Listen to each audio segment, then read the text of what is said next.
አቋራጭ መንገድ ከግርማ ነሲቡ ሳህሌ። ከደላላው ጋር ከቆየንበት ሆቴል ከተሰነባበትም በኋላ ደስታውን ፍርሃት አላውቅም። ሆዴም ባርባር ብሎኛል። በጥቂት ቀናት ውስጥ ወደ አረብ ሀገር ማድረጉ ጉዞ መሳካቱንና ዝግጅቴን አጠናቅቄ እንድጠብቅ ሲነግረኝ በቅጡ ያለየሁት ስሜት ተሰማኝ። የነሐሴ ወር መጨረሻ ላለፉት 2 ዓመታትም ይህን መሰል ስሜት እንደፈጠረብኝ አስታውሳለሁ። ክረምትን ከቤተሰብ ጋር ከረሜ ወደማስተምርበት የገጠር ትምህርት ቤት መመለሻዬ ሲደርስ ከሚሰማኝ ወደ ባሻናት ጋር ተመሳሰለብኝ። የአሁኑ ግን ልዩነቱ ጭጋጋማው ክረምት አልፎ መስከረም ሲጠባ መጓዘው ወደ ደሳሷ የገጠር ትምህርት ቤት ጎጆ ያለ መሆኑ ነው። በደላላው እንደተብራራልኝ በሰማይ ጠቀስ ፎቆች ወደ ደመቀሽ ከተማ ቦርሳ የሚያደልብ ደሞዝ ወደሚከፈልባት ሀገር መሆኑ ሲታወሰኝ መንፈሴ ዘና ይላል። ወዲያው ደግሞ ይህን ዘና ያለ መንፈሴን የሚሸረሽር ሐሳብ ይመጣብኛል። በአይኔ በብረቱ ባላይ በተለያዩ መገናኛ ዘዴዎች በአረብ ሀገራት ችግር ስለደረሰባቸው ኢትዮጵያውያን የሰሟቸው ዘግናኝ ታሪኮች ሲታወሱ የጀመርኩት መንገድ የተሳሳተ ይሆን የሚል ሐሳብ ይዘኛል። እድሜ ለደላላው ሁሉንም ነገር አብጠርጥሮ ነግሮኛል። በዚያ የሚገኙ ኢትዮጵያውያን ከሀገር ቤት ብዛት ያለው ሰው ከሄደ ክፍያችን ይቀንሳል፣ የሥራ ዕድል ይጠባል ከሚል ስጋት የሚያናፍሱት ወሬ መሆኑ ሲነግረኝ በዚህ በኩል የነበረው ስጋቴ ጓዙን ጠቅልሎ ሄዷል። በሰርተፍኬት ተሰልጥኜ 2 ዓመታትን በመምህርነት ባሳለፈም በወር ደሞዝ የቤተሰቦችንም ሆነ ራሴን ሕይወት መለወጥ እንደማልችል ተረድቻለሁ። ጊዜም ማባከን የለብኝም። 2 ዓመታትን ያሳለፍኩት እዚያ ቢሆን ኖሮ ከድህነት ተለያይቼ ነበር። አሁንም ብዙ እንዳልመሸብኝ አምናለሁ። የደላላው ፍጥነትና ተናግሮ የማሳመን ኃይል አስገራሚ ነው። ቦርጫም ሰው ብዙ የመብላት መጠጣት እንጂ ብዙ የመናገር ችሎታ ያለው አይመስለኝም ነበር። ደላላው ግን ሁለቱንም ያሟላ ነው። መክሰስ አልበላውም ብሎ ያዘዘውን ምግብ ሲጎርስ ለብዙ ቀናት ከእህል ሳይገናኝ የከረመ ይመስላል። ምሳ በቅርብ በመመገብ አሁን መብላት እንደማልፈልግ ስገልጽለት አላግደረደረኝም። ከትሪው ላይ ቀረው ምግብ ጠራርጎ ጎርሶ ባስከፈተው 3ኛ ቢራ እያወራረደ አየሽ ሮማን፣ እንደዚህ ህይወቱ ተለውጦ ለሚኖረው ለሸዋሮቢትስ የኛ ገዛ ቀላል እንዳይመስልሽ። እኔ ነቦ የኑሮ ውድነቱ ለጠፋበት ሁሉ መንገድ መርቻለሁ። አየሽ፣ ፓስፖርት አውጥቶ በህጋዊ መንገድ መሄድ ለፈለገው ህጋዊውን መንገድ ተከተለን ሀያሌ ምስኪኖች በቦሌ ልከናል። ፓስፖርት ሳያወጡ በበረሃ መሄድ ለሚፈልጉትም ቀና መንገድ አመቻችተናል። ወደ ሳውዲና የመን ለፈለገ በጅቡቲ በኩል አውሮፓ ለመግባት ላሰቡ በቃ በሱዳንና ሊቢያ አድርገው መሄድ እንዲችሉ መንገዱን አብጠርጥሮ የሚያውቅ ሸኝ ማለት እየላክን ከችግር አዳርቀናቸዋል አለኝ። ሲያወራ ቶሎ ቶሎ ይተነፈሳል፣ ቶሎ ቶሎ ደግሞ ያወራል። ይሄ ደላላይ ሁሉን ሰው የሚጠራው ንቦ በሚል ቅጽል ስሙ ነው። እሱም ይህን ስም ይወደዋል መሰለኝ። እኔ ንቦ ማለት ይቀነዋል። የኛ ሰው አፍ አውጥቶ ማመስገን ሞቱ ነው እንጂ የስንቱን ቤት ህይወት ለውጠናል መሰለሽ። ይታይሻል ያ ቡቲክ አለኝ። ከሆቴሉ ፊት ለፊት ያለውን ልብስ መሸጫ ቡቲክ የተባለ በድቡልቡል የጠቋሚ ጣቱ እየጠቆመ ማየቴን አረጋገጥኩለት። እንዳንቺ ከዚህ ከሸዋሮቢት አመቻቸውላትና ወደ አዲስ አበባ ኤጀንሲ ላኳት። ሄደች። ተመልከቻት፣ ራሱ መልኳ አረቦቹን አይመስልም። እዚህ ስትሄድ ልክ እንዳንቺ ጠይምና ቀጭን ነበረች። አሁን ግን እንዴት እንዳማረባት አየሽ። አንድ ጥብቅ ሚስጥር ደግሞ ነግርሻለሁ። እንደነገርሽኝ ትዳር ያለሽ ለምን ይመስልሻል? አየሽ፣ ዘመኑ የቢዝነስ ነው። የዘመኑ ወንድ መስፈርት መልክና ጠባይ ብቻ ቀርቶ ገንዘብም ሆኗል። ገንዘብ ከሌለሽ ሁሉም ነገር የለሽም።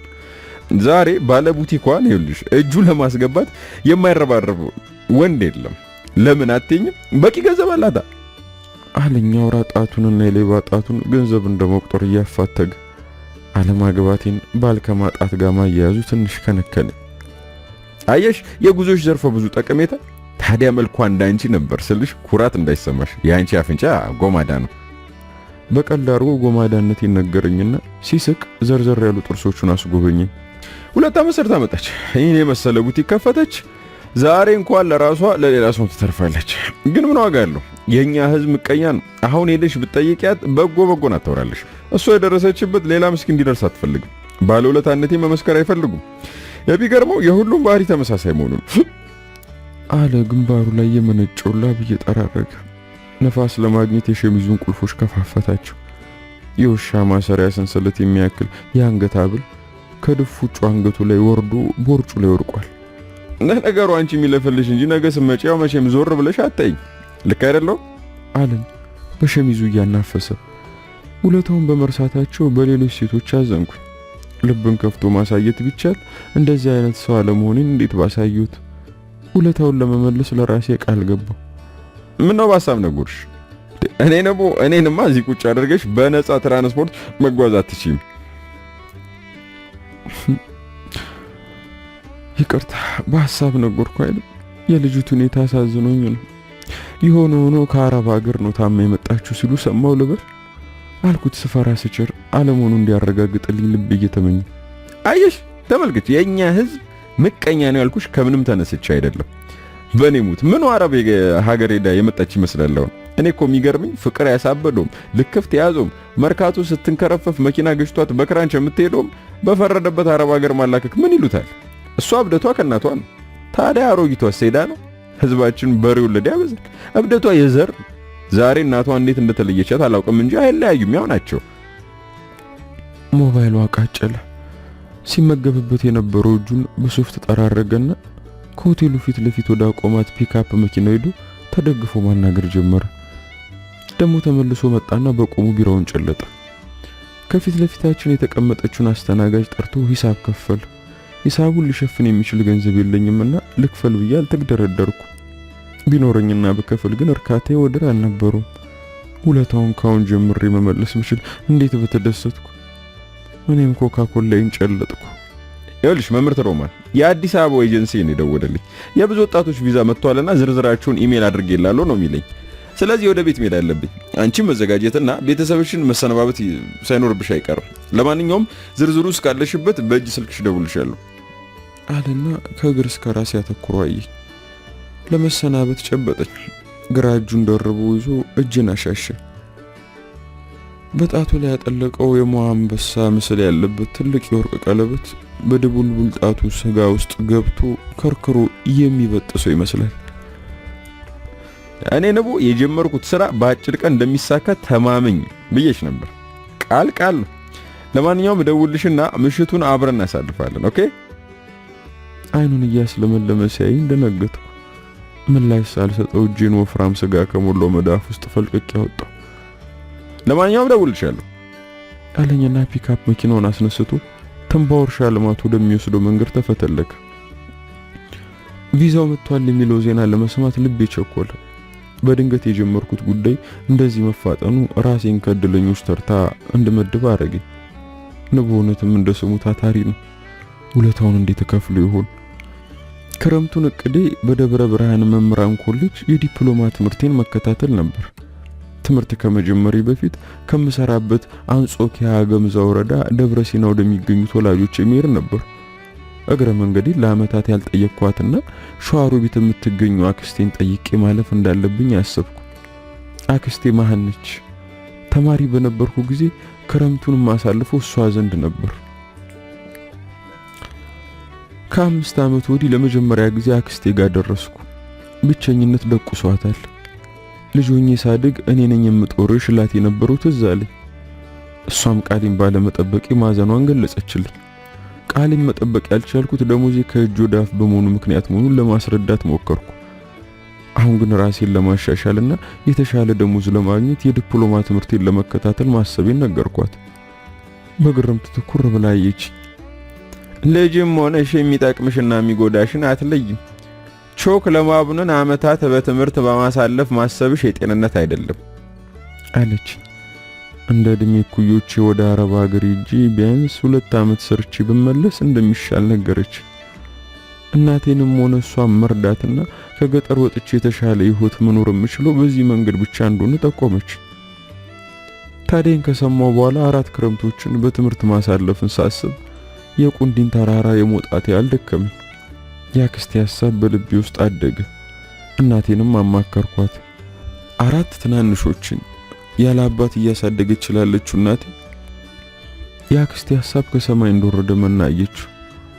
አክስቴ ከዚህ እንደ ስሙ ንብ ከሆነ ደላላ ጋር አገናኘች። እሱ ደግሞ የበለጠ ሲያብራራልኝ የትምህርት ሐሳቤ አፈርድሜ ጋጠ። ፓስፖርት ለማውጣትና ከኤጀንሲው ጋር ለመገናኘት አዲስ አበባ ላከኝ። ማሟላት ያለብኝም ፎርማሊቲዎች አሟለሁ። 8000 ብር በአንድ ጊዜ መክፈል ከቻልኩ በአጭር ቀን ውስጥ የተሻለ ክፍያ ወደሚከፈልበት ሀገር መሄድ እንደምችል ከኤጀንሲው ተገለጸልኝ። ይህንኑ ለእናቴና አክስቴ ስነግራቸው ከምንም ተደርጎ መሄድ እንዳለብኝ አክስቴ ወሰነች። እናቴ ከአራጣ አበዳሪ 3000 ብር ተበደረች። አክስቴም ሰርተሽ ትልኪልኛለሽ ብላ በባንክ ያላትን ገንዘብ አሟጣ ወጣች። ለጎደለው ገንዘብ በደህና ቀን የገዛቻቸውን የአንገትና የጆሮ ወርቆቿን ሽጣ ተሟልቶ ተረፈ። ከሆቴሉ እንደወጣው አክስቴ ቤት ደርሼ ከደላላው የተነገረኝን ተስፋ ለመንገር ተቻኮልኩ። ሰዓቱ ወደ 10 ተኩል ገደማ ቢሆንም ፀሐይዋ ናት ይበሳል። ምሳ ሰዓት አካባቢ መጣው ሲል የቆየው ዝናብ ሄዶ የፀሐዩ እንዲመግረር ገረመኝ። ከቦርሴ ዣንጥላዬን ፈለኩ። ዣንጥላዬን አጥልቼ ወደ አክስቴ ቤት ገሰገስኩ። የቆጤ ባጡን አሰላሰላለሁ። ከጉራንጉሩ የአክስቴ ሰፈር ስደርስ ከመጣው ጀምሮ ተዘግቶ የማየው ቤት ክፍት ነው። እማዬ የአክስቴ ጎረቤት ናቸው። የልጅ ልጃቸው ሰናይት ጓደኛዬ ነበረች። ሰናይት ስትጠራቸው የሰማሁትም እማማ እያልኩ ነበር የምጠራቸው። ለክረምት ስመጣ ከነርሱ ቤት አልወጣም ነበር። መካሻ የሚባል ታናሽ ወንድም ነበራት። እማማ የሮቢትን ትንባሆ እርሻ ልማት ሊያቋቁሙ ለመጡ የውጭ ዜጎች ምግብ ይሰሩ እንደነበር በኩራት ሲያወሩት ትዝ ይለኛል። ከፈረንጆቹ መመለስ በኋላም በከተማዋ ላይ የሚከናወኑ ሰርግና ድግስ ላይ ታዋቂ ወጥ ሰሪ ሆኑ። ታዲያ በቤታቸው የሚሰሯትን ወጥ ከሰናይት ጋር ተሻምተን መብላት ብርቃችን ነበር። በተለይ ከሸክላ ድስታቸው የምትቀረውን ጥረግራጊ ወጥ ለመጥረግና ለማጠብ ከሰናይት ጋር መፎካከሩ አይረሳኝም። አሁንም ሆነ ባለፈው የመጣው ጊዜ ስለማመም ሆነ ሰናይት አክስቴን ስጠይቃት በቂ መልስ አልሰጠችኝም። ዛሬ ግን በራቸው ክፍት ነው። መልካሙን ዜና ለአክስቴ ለመንገር ብቸኩልም እነ ሰናይትን ዝም ብሎ ማለፍ ልቦና ያልፈቀደ ውለታ ቢስ ሆንኩ መሰለኝ። በቁሜም ቢሆን ሰላም ብዬ ማለፍ እንዳለብኝ ከራሴ ተስማማው። የእጅ ስልኬ ሲጮህ ልቤ ወከክ አለ። ከቦርሳ ያወጣሁትና ከየት እንደተደወለ አየሁ። ከደላላ መሆኑን ሳረጋግጥ ልቤ ደረቴን ሰንጥቀ መውጣት ያልደለቀች። ለሁለት ነገር ነው የደወልኩልሽ። አንደኛው ቪዛሽ መምጣቱን ላበስርሽ ሲሆን ትኬቱ ቶሎ ተቆርጦ መሄድ ትፈልጊያለሽ ወይስ የአዲስ ዓመት በዓል መስቀል በዓል እያልሽ መቆየት ትፈልጊያለሽ? እያለ ሲያወራ ስለሚቸኩል ቃላቱ ይነባበሩ ነበር። ቀናት እንዲባክኑብኝ አልፈለኩም። በተሎ ሄጂ ከድነት መለያየት ፈልጋለሁ። እዳ የገባች እናቴን በቶሎ ከዳማን ላቀቅና መደገፍ አለብኝ። የአክስቴ ሙለታ በቶሎ መመለስ አለበት። በቂ ገንዘብ ቋጥሬ ህይወቴን መለወጥ አለብኝ። እስከዛሬ ያባከንኳቸው ቀናቶች ቆጭተውኛል። ቶሎ ለመሄድ እንደምፈልግ አረጋገጥኩለት። መልካም። ሌላው የማታው ምሽታችንን በተመለከተ ምን ምላሽ አልሰጠሽኝም? አየሽ፣ በፕሮግራም ስለምመራ ሐሳብሽ ምንድነው? ንገሪኝ። ጮቤ በሚያስረግጥ ዜናው ላይ የማይሆን ነገር ሰነቀረብኝ። ካሁኑ ውለታውን እየከዳው እንዳይመስሉ ሰጋው። ነገር ግን ስንለያየውበት ስሜት ፍርሃት ስላጫረብኝ ምን እንደምለው ግራ ገባኝና ቆየው። አንድ ሐሳብ መጣልኝ። ከሶጋ መሆኔንና ቆይቼ እንደምደውልለት ነግሬው ስልኩን ዘጋሁት። ገረበብ ብሎ ወደ ተዘጋው ቤት ተጠግቼ አንኳኳ። ቀስ ያለ የሴት ድምጽ ሰማሁ። ዘልቄ ስገባ አንዲት ረጅምና የተጫጫናቸው ጥቁር ልብስ የለበሱ ሴት አየሁ። ሳጥን ከፍተው አጠገቡ ቁጢጥ ብለዋል። ሳጥን ውስጥ የሆነ ነገር እየፈለጉ እንደነበር ገመትኩ። የማማይ ቤት ነው አይደል ስላቸው ደነገጡና ተከብሏል። ነው ደሞ በቀረበ ስንት ጊዜ የማማይ የሚል ልጅ ከየት አገኘው?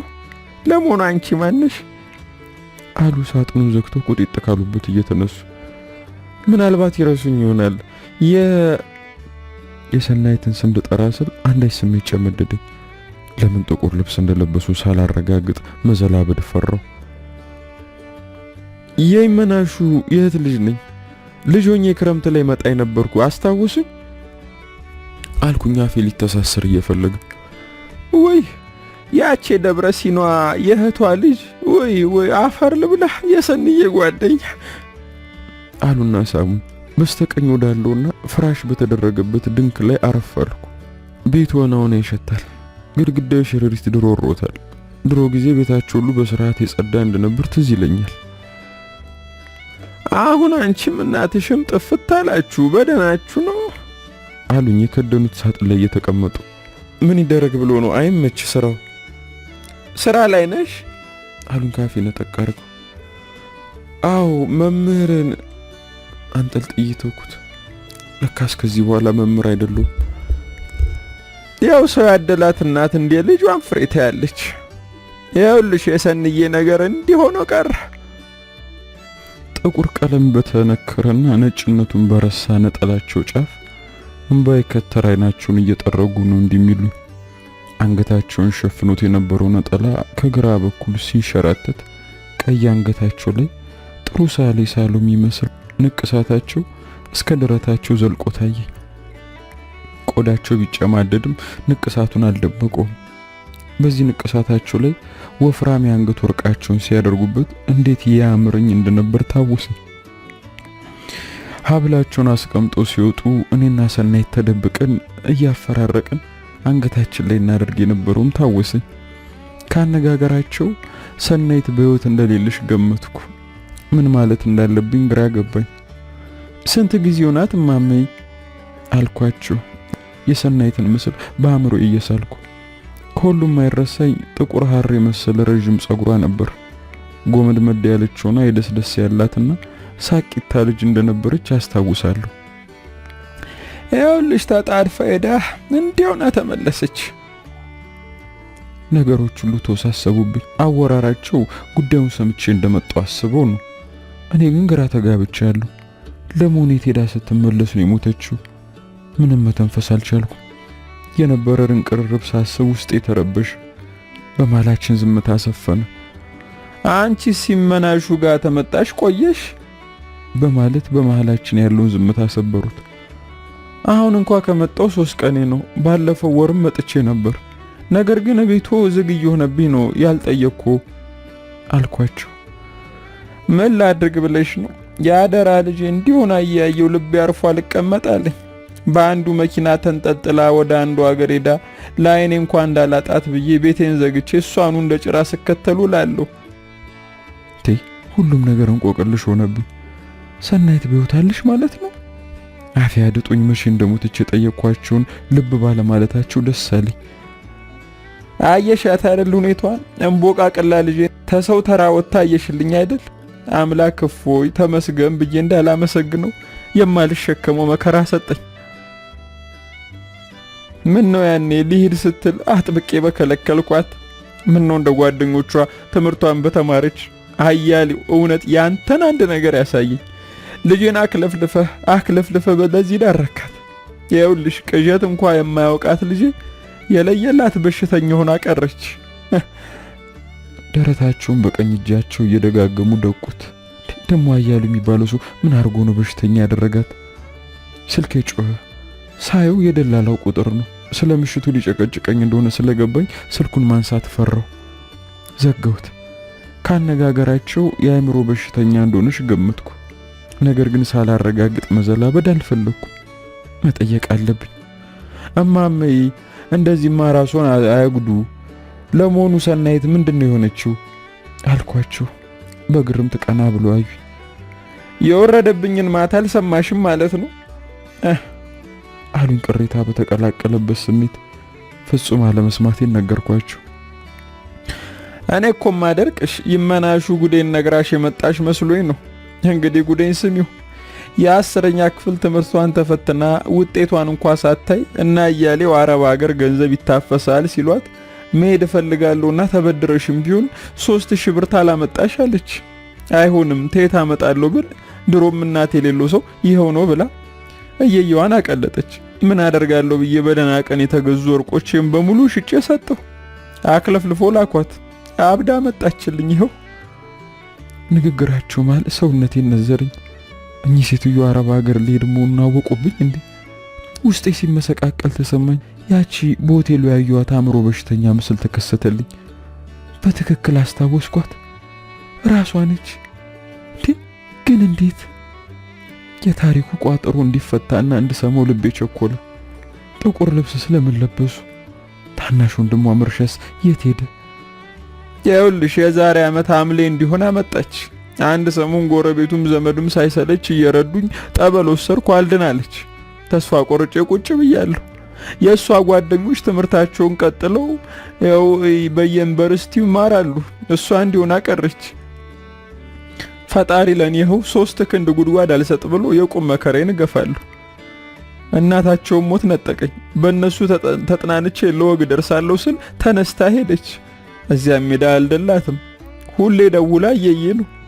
መጀመሪያ ተገባችበት ለመሳፈሪያሽ የከፈልኩት ነው እያለች አመት ያለ ደሞዝ ጉልበቷን በሰበዘች። ከዚያም በኋላ የእጅ ስልክ አሁንም ጮኸ። ያው ደላላ ነበር፣ ችኮ ሆነብኝ። ሁለታውን በዚህ አይነት ስሜት እንድከፍሉ የፈለገ መሰለኝ። ተናደድኩ። ዘጋሁትና ሳይለንት ላይ አድርጌ ቦርሳዬ ውስጥ ከተትኩኝ። አሁን ስትነግሩኝ ያስታወስኩ እሷ መሆኗን ልባላልኩም እንጂ እኮ ባለፈው የመጣው ጊዜ ማይቻታለሁ። ዛሬ ግን የመረጋጋት ስሜት ይታይባታል በለም ማመኝ አልኳቸው። እግረ መንገዴን እሷ መሆኗን ለማረጋገጥ። አንቺም አይተሽልኛል። ዛሬ ያለው እትሮይ ቤት የመጣሁት ይናይቼ ነው። አሁንስ ፈጣሪ ሊታረቀኝ ነው መሰል።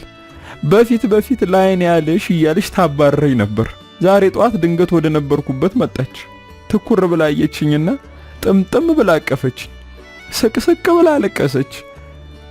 ዝም ብላ አይኔን እያየች ስታለቅስ ምን ነው ዝምታ ያለሽ መፍትሄ ፈልጊልኝ የምትለኝ መሰለኝ። አሁንስ የትኛውም ሕክምና በወስዳት የምታስቸግረኝ አልመሰለኝም። ይኸውልሽ የላከቻትን ትንሽ ገንዘብ በባንክ አስቀምጬላት ነበር። ለአንድ አፍታ ራሷን አውቃልኝ ገንዘቧን ተባንክ አውጥቼ ሰጥቼ ኮንጎ ጫማ እንኳ ገዝታ ስትጠቀም አይቼ በማግስቱ ብሞት ነዳም አይሆንብኝም ነበር አሉኝ። ወይቦ ጥቁርነቱ በደበዘዘ ቀሚሳቸው አንገታቸው ውስጥ እጃቸውን እያስገቡ አይዞት ለአምላክ ምን ይሳነዋል ብሎ ነው ይሻላታል አልኳቸው። እስኪ እንዳፍሽ ያርግልኝ። ታዲያ ይኸውልሽ ለሐኪም የሚወጣ ብር ላውጣ ብዬ ባንክ ቤት ሄጄ ነበር አሉና ከጉያቸው ያወጡትን በላብ የጠቆረ አሮጌ የባንክ ደብተር አቀበሉ። ተቀብዬ ገለጥኩት። እስቲ የልኝ ስንት ብር ነው ያለው አሉኝ። ደብተሩ ከመተሻሸቱ የተነሳ አሃዙን ለመለየት ያስቸግራል። እንደምንም ለማንበብ ሞክርም ቁጥሩ 4 አሃዝ ከመሆኑና የመጀመሪያው ቁጥር 3 ከመሆኑ ውጭ ለመለየት ያስቸግራል። እማሜ ቁጥሩ ተሻሽቷል፣ በግምት ግን 3000 ምናምን ብር ገደማ ነው አልኳቸው። ታዚያ አይዘልም።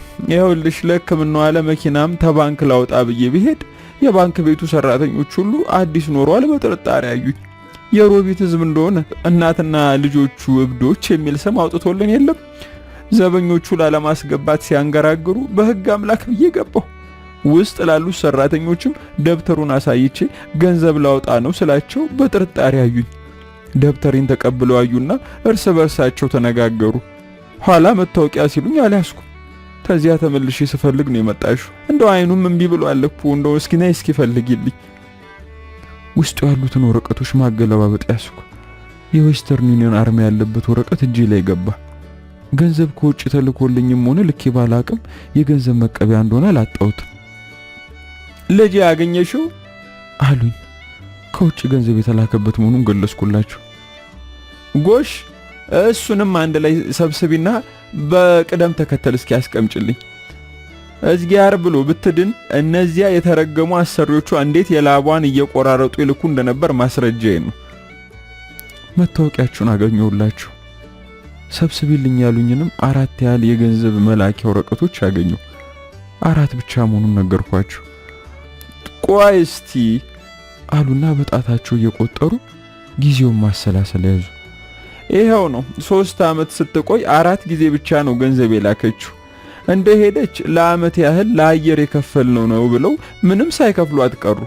እዚህ ደውላ ደሞዜን አመት ሙሉ ከለከሉኝ፣ አያሌውን ጠይቅልኝ ብላኝ ብጠይቀው ተስማምታ ሄደች ነው ብሎ መለሰልኝ። በአመት ከ3 ወሯ 3000 ብር በአሰሪ በኩል ልክ ያለውና ተቀበይ ብላ ደወለች። ያሰሪዋን ስምና የሆነ ቁጥር በማስታወሻ ሰጠኝ። እዛው ተባንኩ ሄድኩ። ቁጥሩም ስሙም ልክ ሆኖ የገንዘቡ መጠን ተሳስተሻል ብሎ መለሱኝ። መድረሱን ልታረጋግጥ ስትደውል የሆነውን ስነግራት ለካስ አሰሪዋ ቀንሳ ልካ ኖሯል። አሰሪዋ እዚሁ እንዲቀመጥልሽ ብዬ ነው የቀነስኩት አለች አሉ። በኋላ ትክክለኛውን የገንዘብ መጠን አጣርታ ነግራኝ ሄጄ 1500 ብር ገደማ ተቀበልኩ። ከዚያ በኋላ ከ3 ወር በላይ ድምጧ ጠፋ።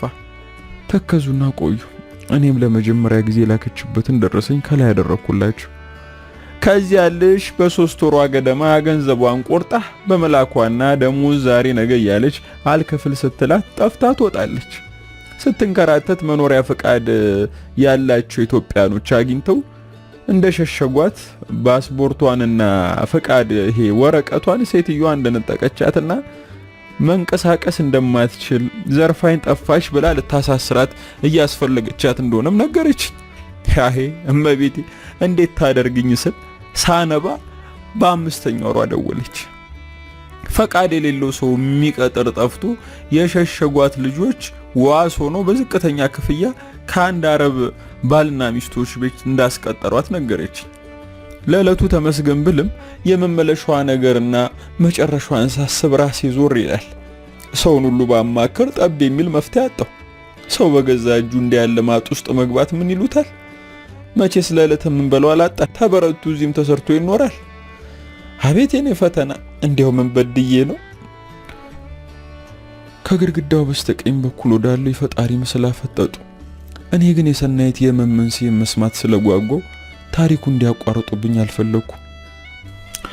ከዚያ ልሽ ከ4 ወር በኋላ ደውላ 4000 ብር በሴት አሰሪያ ስም መላኩን ነገረችኝ። ባንክ ሄድኩኝ። ቁጥሩንና ያሰሪያን ስም ጽፌ ይዤ ነበርና ተናገርኩ። የገንዘቡን መጠን በደንብ አለመስማቴን ነገርኳቸው። የባንክ ቤቱ ሰራተኞች ከዚህ በፊት የሆነውን አስታውሰው ይሁን አሳዝኛቸው አላውቅም፣ ሊከለክሉኝ አልፈለጉም። አስፈረሙኝና 2000 ብር ሰጡኝ። በማግስቱ ደወለች። የላከችው በሙሉ እንደደረሰኝ ዋሸዋት። ምኞቴ በሰላም እንድትመጣልኝ ብቻ ነበር። ገንዘቡ በትክክል አልደረሰኝም ብላት ደግሞ ትጣላብኝና መግቢያ ታጣልሽ ብዬ ነው። መቼስ እንዳሳቧማ አንቺን ከሰው እኩል ማድረግ አለብኝ። ቴሌቪዥን አንድ ገዛ፣ ስልክ እንዳስገባ፣ እኔም ከሰው እንዳላንስ፣ ነፍሱን ይማሮና ወንድሟም ከጓደኞቹ እንዳያንስ የሚያስፈልገው እንድገዛላት ነገረችኝ። እሺ አልኩ። እስኪ ደብተሩ ላይ ተመልከችልኝ። ሁለተኛ ላይ ስንት ብር ከተትኩ? የባንክ ደብተሩን አገላበትኩ። እያንገዳገደኝም ቢሆን ለየሁት። 1200 ብር መሆኑን አረጋገጥኩላችሁ። ጥቁር ልብስ የለበሱት በመርሻ ሞት ነው ማለት ነው። ግን ምን ሆኖ ሞተ? ለመርሻ የልብስ ገዛው።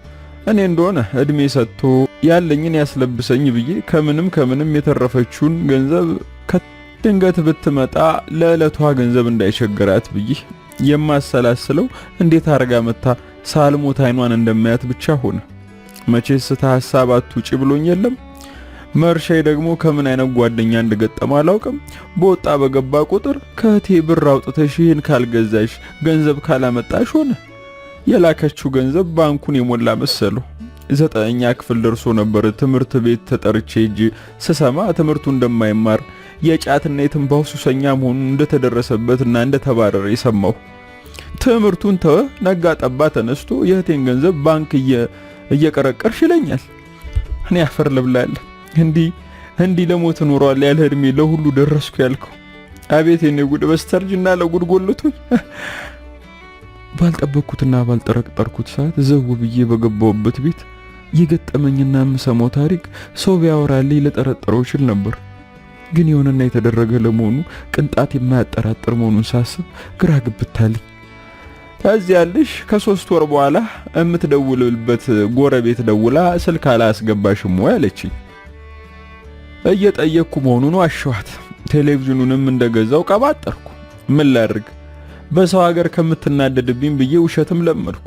2500 ብር አሰሪያ እንደላከችልኝ ነገረች። እንደ ልማዴ ባንክ ሄጄ ልጆቹ የጻፉልኝን ቁጥር የላኪ ስም ነግሬ የገንዘቡን ግምት አላውቅም አልኳቸው። አልጨከኑብኝም፣ ሰጡኝ። 1500 ነው። ወንድሟ ፈትሮ ይዞ ለልብሴ ለጫማዬ ሲል ወስዶ የቀረውን ተናጥቄ 1000 ብር ከተትኩ። ደወለች። የላከችው በሙሉ እንደደረሰኝ ደግሞ ደግሜ ያሽው። ኋላ ሽቦ አልጋ ላይ መተኛት የለብሽም፣ ቆንጆ አልጋ አሰሪ፣ ፍራሽም ግዢ አለች። እሷም ሐሳቧ ትልቅ ነበር። እኔ መኝታ መቼ አሳሰበኝ። የእሷ ልፋት ከንቱ መሆንና እንደው እንዴት ለሀገሯ በቅታ አይኗ እንደማይሳስብ የመርሻዬን ከንቱ መሆን ሳስብ ራሴ ዞር ይልብኛል። መርሻዬ ደግሞ ወሬው ሁሉ በበረሃ አድርጌ ውጪ መሄድ እፈልጋለሁና ብር አምጪ ሆነ። ከዚያ በኋላ ቃር እንኳን የማያውቀኝ ሴትዮ ጤና የተቃወሰልሻለሁ። ምን ነው እንደው ይሄን ሳያሳይ ያኔውን ውስድ ባረገ ኖሮ። ትኩር ብዬ እያየሁ አዳመጥኳቸው። ሲናገሩ በቁጭት ይንገበገባሉ። አይናቸውን ቡዝዝ አድርገው ቆዩ። አሄ ሰንዬ ከ4 ወር በኋላ ጠዋት ላይ ደወለች። አሞኝ ከርሜ ትኝት ብዬ ነበር። አሟታል ብትባል ተደነግጣለች ብዬ እየተንገዳገርኩ እጄ አናገርኳት።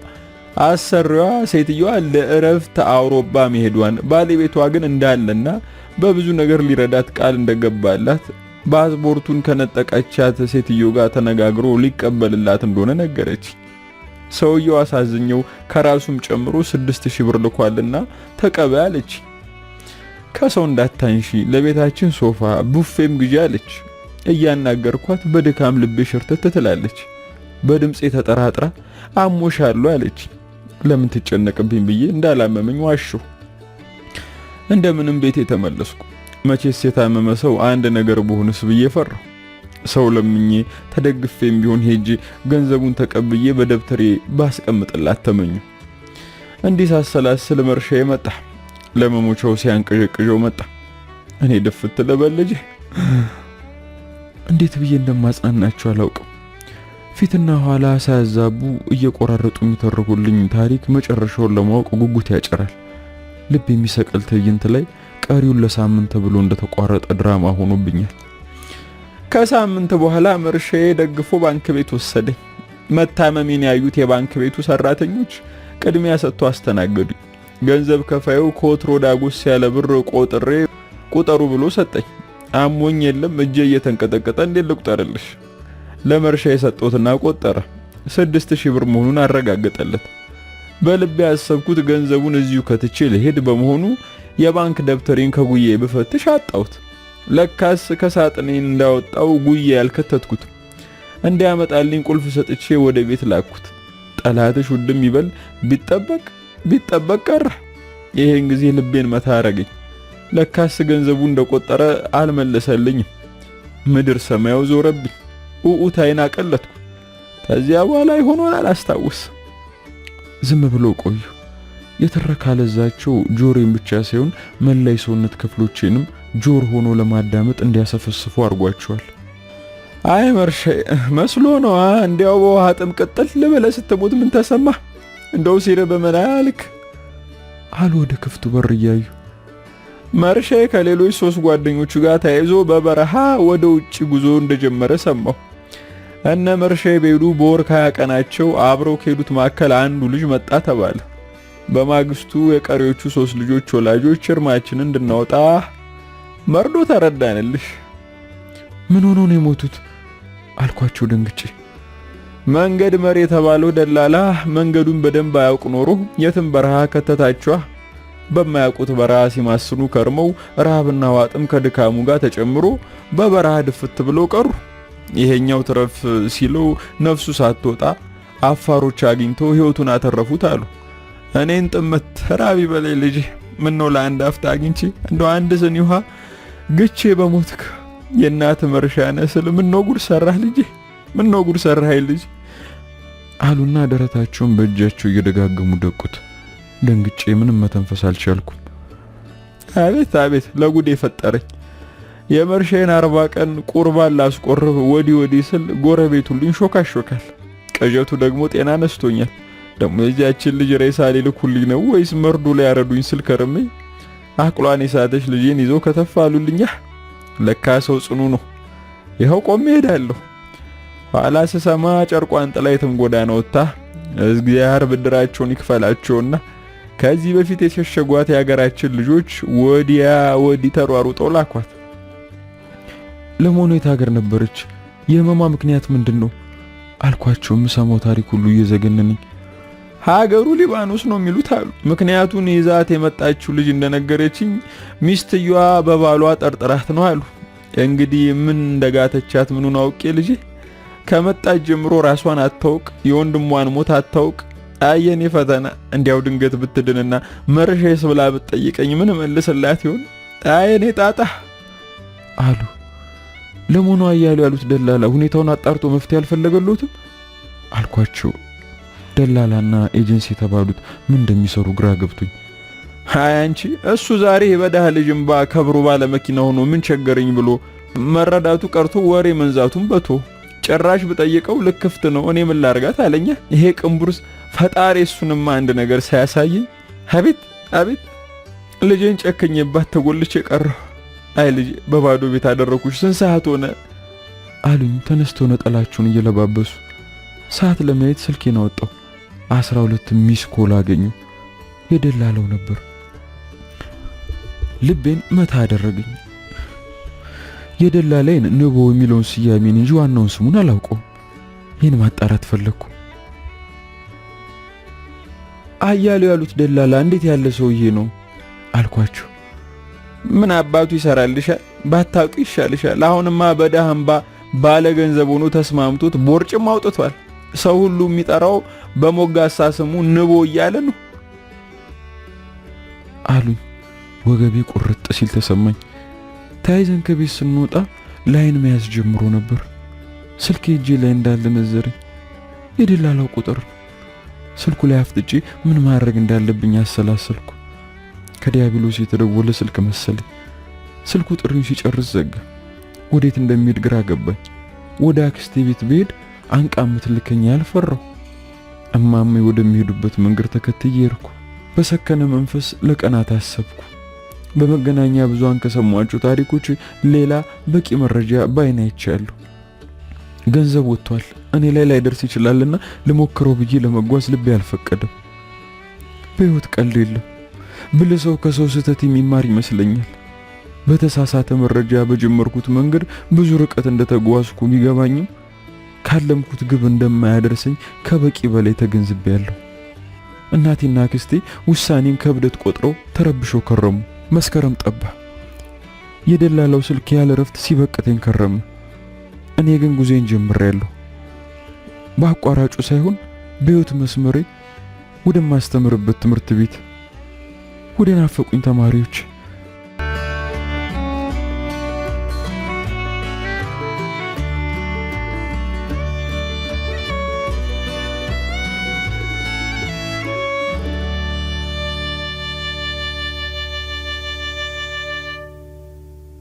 ውድ ቤተሰቦች የግርማ ነሲቡ ሳህሌን አቋራጭ መንገድ እዚህ ጋር ደምድመን ስንመለስ በቀጣይነት የምናገኘው እውነተኛ ታሪክ ነው። ቅድስት ጥላሁን ናት።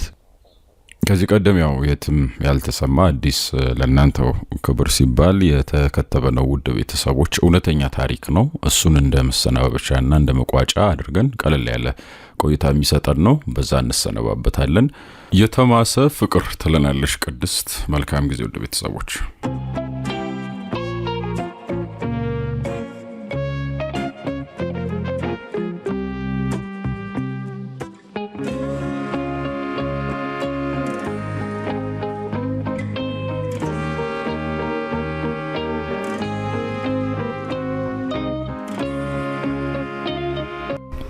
ከአባቱ ሞት በኋላ የህይወት ገጽታ ተለዋጭ እንደሆነ ተረድቷል። ሰከን ብሎ ለማሰብ የሚያስችል የትምህርትም ሆነ የእድሜ ደረጃ ላይ አልነበረም። በሰሜን ጎንደር የጀመረው እድገቱም የተዛባ ሆኗል። የከተማዋ ጸጥታና ውበት በመጀመሪያው አይን ሊመለከተው አልቻለም። ነገር ግን ዓለም የምትሰጥና የምትወስድ መሆኗን በፍጥነት አረጋገጠ። የአባት አብሮነት የጎደለው ታዳጊ በመከራና በትንሽ ትዕግስት እየበረታ ሄደ። አባቱ ቢሞትም በሱ ውስጥ የኖረው እምነት ግን አልሞተም። ስለዚህም ካደገበት ቅዱስ ተሰዶ የአባቱን እርም ካወጣ በኋላ ወደ አዲስ አበባ ከተማ ከተመ። አዲስ አበባ ከመጣ በኋላ ህይወትን ለማሸነፍ ላይ ታች መውተርተር ጀመረ። የገጠር ህይወትን የለመደ ከተማው ዙሪያ ገባው ሰፈር መሿለኪያውና መታጠፊያው ሳይቀር ለመልመድ አስቸጋሪ ነበር። እንጀራ ብሎ ከተሰደደበት ከተማ ባይተዋር ሆኖ ሰፊ ከተማ ውስጥ ተገኘ። ቺልብስ ብሎ የሚያማርጥበት እድል አልነበረውም። ለዕለት ግብ የሚሆን እንጀራ ካገኘ ሲጠገረር ውሎ አመሻሽ ላይ በ5 ብር ከደባ አልጋ ከሚያድርበት አንዱ አልጋ ላይ ክፍል ገብቶ ጎኑን ያሳርፋል። እንደ ሁሉ ጊዜው ምሽት ላይ ወደ ምስራቅ የሚነፍሰው ነፋስ አየሩን እንዳቀዘቀዘው ነው። ድንጋይ ሲጠርብ ሲሚንቶ ሲያቦካና አሸዋ ሲሸከም ያለው ደረጀ ፀሐዩ እንዳገረጣው ላዩ ላይ ሲቦን የሚውለው አዋራም ፊቱን አመድ እንዳስመሰለው የቆረፈደው የእጁን መዳፍ እያሻሸ ሰውነቱ እየዛለ ወደ ማረፊያው ቦታ አቀና።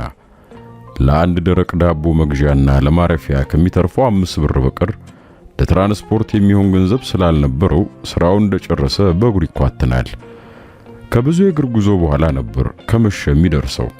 ከዚያም እንደተለመደው በድካም በአዋራና በእንቅልፍ የቀለው አይኑ ቅዝዝ እንዳለ እላዩ ላይ የተሰፋ እስኪመስል የማያወልቃትን ቆሸሽ ያለች የጂንስ ሱሪ ኪስ ውስጥ እጁን ከቶ የተጣጠፈችውን 5 ብር ያወጣል። ከዛም ዘርጋ ያደርጋትና ከተደረደሩት በሮች ላይ ነው። አልጋ አለ ከሚሉ ሴቶች አንደኛዋ ጋር ሄድና የያዘውን 5 ብር ያቀብላታል። እናም ለመተኛት ወደ ውስጥ ይገባል። እንደሱ ቢጤ ቀን በስራ ሲዳክሩ አመሻሽ ላይ ተዘርግተው የተኙ ጎረምሳ ወንዶች ነበሩ። ወደ ቤቱ ገና ሲገባ የቤቱ ጠረን ልዩ ነበር። አይደለም ለማደር ለመቆም እንኳን ይከብድ ነበር።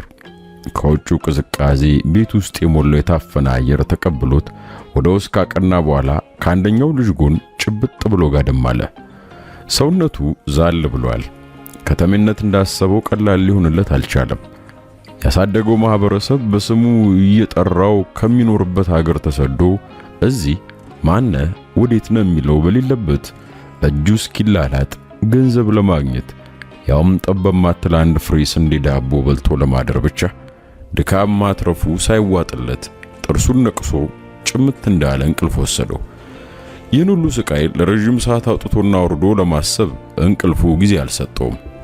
እዛው ጭልጥ ብሏል። ንጋት ሲሆን ከእንቅልፉ ነቃ። ከተኛበት ግን አልተነቃነቀም ነበር። ማታ ሲገባ ተኝተው የነበሩት ሁሉ ለመውጣት እየተጣደፉ ነበር። እሱም ቀስ እያለ እየተጎተተ ከተኛበት ተነሳና እንቅልፍ ያልጠገበው አይኑን እያሻሸ ወደ ሥራ ቦታው አቀና። እንደተለመደው የሚጠረበው ድንጋይ እንደተቆለለ እየጠበቀው ነበር። ታታሪው ደረጀ የሥራው ክብደትም ሆነ የከረረው ፀሐይ የሚበግረው ሰው አልነበረም። የተሰማራበትም ሙያ ባይወደውም የዕለት ጉርስ በመሆኑ ከአናቱ ጀምሮ እንደ ውሃ የሚንቆረቆረው ላቡን ችላ ብሎ ሥራው መስራቱን ቀጥሏል። ኋላም የሕንጻው ባለቤት የሆኑት አቶ ታደሰ ሕንጻውን ለመመልከት ከአንድ ተላላኪያቸው ጋር ቀረቡ። አይኑን ሰበር እንዳደረገ ገብቶ የሚወጣው ደረጀ አንዴ ሳያቋርጥ ስራውን እየሰራ ባለበት አቶ ታዴ የሥራውን ቅልጥፍናና ትጋት በመመልከት ወደ እርሱ ጠጋ ብለው ማነ ናስቲ ብለው በጣታቸው ጠሩት። ደረጀ ድንገት እንደማለት ብሎ የያዘውን መዶሻ ጥግ አደረገና ከግንባሩ ወደ አይኑ ሊገባ ያለው ላቡን በእጁ እየጠራረገ ሁለቱንም እጆቹን ወደ ኋላ አጣምሮ አቤት ጋሼ ብሎ መለሰ። አቶ ታደሰም ቀኝ እጃቸውን ትከሻው ላይ ጣል አድርገው ማን ነበር ስምህ? ደረጀ ሞላ ያሰኛለሁ ጋሼ። ቆየ እንደዚህ መስራት ከጀመርክ? ያው ጥቂት ማሰንብቻለሁ እያለ ያዝ ሊያደርገው በሚሞክረው አማርኛ ዘይቤ ያነጋግሩን መለሰ። በል ከእንግዲህ ከኔ ጋር ትሰራለህ፣ አዋራን አራግፍና ተከተለኝ ብለውት አብሮት ካለው ሰው ጋር ወደ ውስጥ ገቡ። ደረጀም ከሀገሩ ከወጣ ፊቱ ላይ ዛሬ ገና ፈገግታ ታየ። እንደተለመደው አዋራውን ሊያራግፍ ለሲሚንቶ ከተቀመጠው በውሃ የተሞላ ትልቅ የውሃ ማጠራቀሚያ ውስጥ በትንሽ መቅጃ ውሃውን ጨለፍ እያደረገ እንደነገሩ ታጠበ።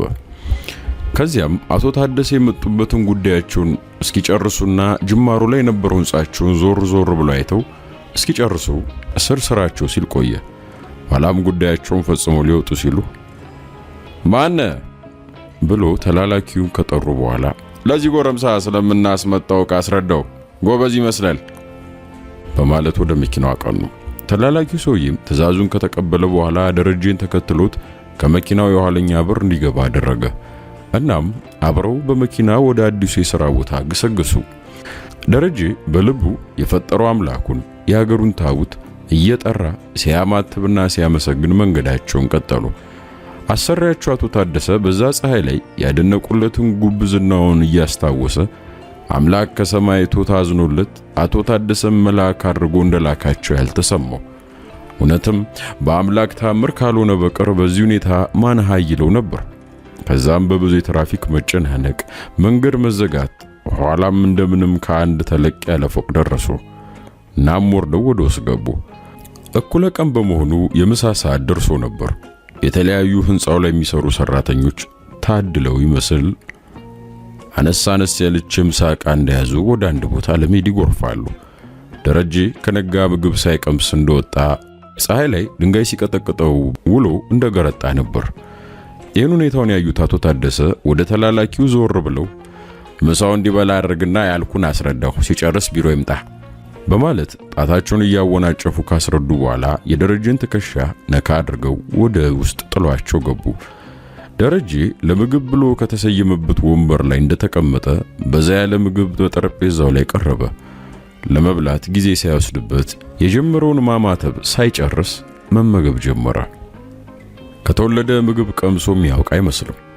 ከሀገሩ ከወጣ በደረቅ ዳቦ ብቻ የቆየው ሰውነቱ እንደ ሰው እንጀራ መቁረስ መቻሉ ለሱ ትልቅ ትርጉም ነበረው።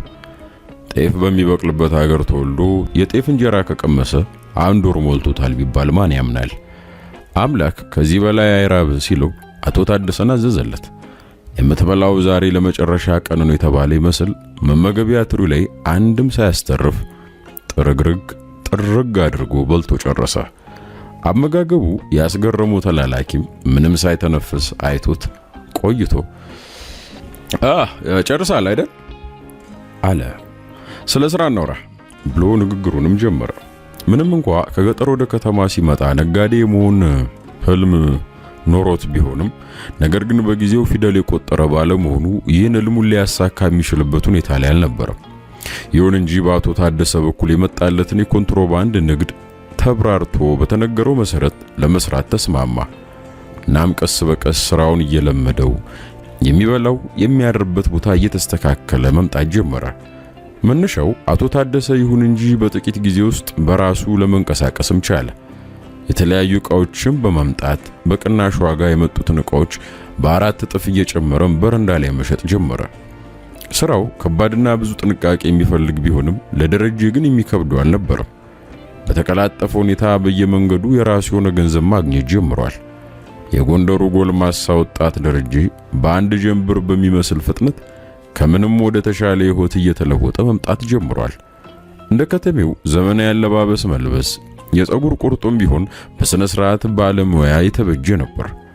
ታዲያ በአንድ ረፈርፈድ ባለ ቀን ደረጀ አንገቱን ቀና አድርጎ ሰውነቱ ላይ ጠበቅበቅ ያለውን ሹራብና ጂንስ ሱሪ እንዳደረገ እጁን ኪስ ውስጥ ሻጥ አድርጎ በጎዳናው እየተንሸራሸረ ባለበት አንድ የቀለመ ፀጉሯን ወደ ኋላ ያስያዘች ቀጠን ያለች ቆንጆ ሴት ከአንዱ የመንገድ ላይ ወንበር ተቀምጣ ነበር። አተኩሮ ባያትም ነገር ግን በአይኑ ግልመጥ አድርጎ መንገዱን ይዞ ሊያልፋት ሲል ድንገት ከተቀመጠችበት ተነስታ አጠገቡ ቆመች። ቅንድቦቿን ወደ ላይ አድርጋ አይኗ እየተንጨላጨለ ካሁን የምታለቅስ ትመስል ነበር። እንባ ያቀሩት አይኖቿ ፍም ከመሰለው የቀላው ጉንጯ ጋር ለሚያያት ሁሉ ታሳሳ ነበር። እጇን ወደ ኋላ አጣምራ ጣቶቿን እያሻሸች ማውራት ጀመረች። ጭንቀቷ ገና ምንም ቃል ሳታወጣ ለሌላው ሰው የሚጋባ ነበር። ደረጀ ከቆመበት ሳይነቃነቅ ትክ ብሎ እያያት ሲያደምጣ ቆየ። ይቅርታ የኔ ወንድም ተማሪ ነኝ እና ከትምህርት ቤት ተባረሬ ነው። ማድረም ሆነ እዚህ ሀገር ማውቀው ዘመድ የለኝም እያለች እንባዋን ማስራት ጀመረች። ሁኔታው ያስደነገጠው ደረጀ ካባበላ በኋላ አልጋ ሊይዝልሽ እችላለሁ፣ አለያም እኔ ጋር ማረፍ ትችያለሽ፣ እባክሽ አታልቅሽ አላት። ንጹህ በሆነ ማዘን አዝኖላት ኋላም እዛው አካባቢ ካለ አንድ ምግብ ቤት ወሰዳት። አብረው ተመገቡ። ለደረጀ ልጅቷ ሁኔታ አንጀቱ እንደበላው ነው። ስለመራብና ማደሪያ ስለማጣት ከሱ በላይ የሚገባው ሰው ማንም የለም። የችግርን ገፈት በደንብ ያጣጣመ በመሆኑ ችግሯንና የተሰማትን ሁሉ ለመረዳት አልተቸገረም። ኋላም አቅራቢያቸው ካለ አንድ ምግብ ቤት ገብተው ጥቂት ሲጨዋወቱና ሲመገቡ ቆይተው ከጨረሱ በኋላ ተያይዘው ደሬ ተከራይቶ ወደሚኖርበት ቤት አቀኑ። ታዲያ ከቤት ውስጥ አንድ ገመድ አልጋና ፍራሽ ብቻ ነበር። ለሷ ፍራሹን አመሻሽቶ ካነጠፈላት በኋላ እሱ ደግሞ እስከዚህ ምቾት በሌለው አልጋ አደረ። ነገር ግን ሌሊቱን ሙሉ እንቅልፍ ባይኑ ሳይዞር በሐሳብ እየባዘነ እንባ አቅርረው የሚያዩት አይኖቿን እያሰበ ሲዋልል አመሸ። በችግር ውስጥ ሆና እንኳ ቁንጅናዋን ያልደበቀው ደም ግባት አይኑ ላይ ድቅን እያለበት እንቅልፍ ነሳው።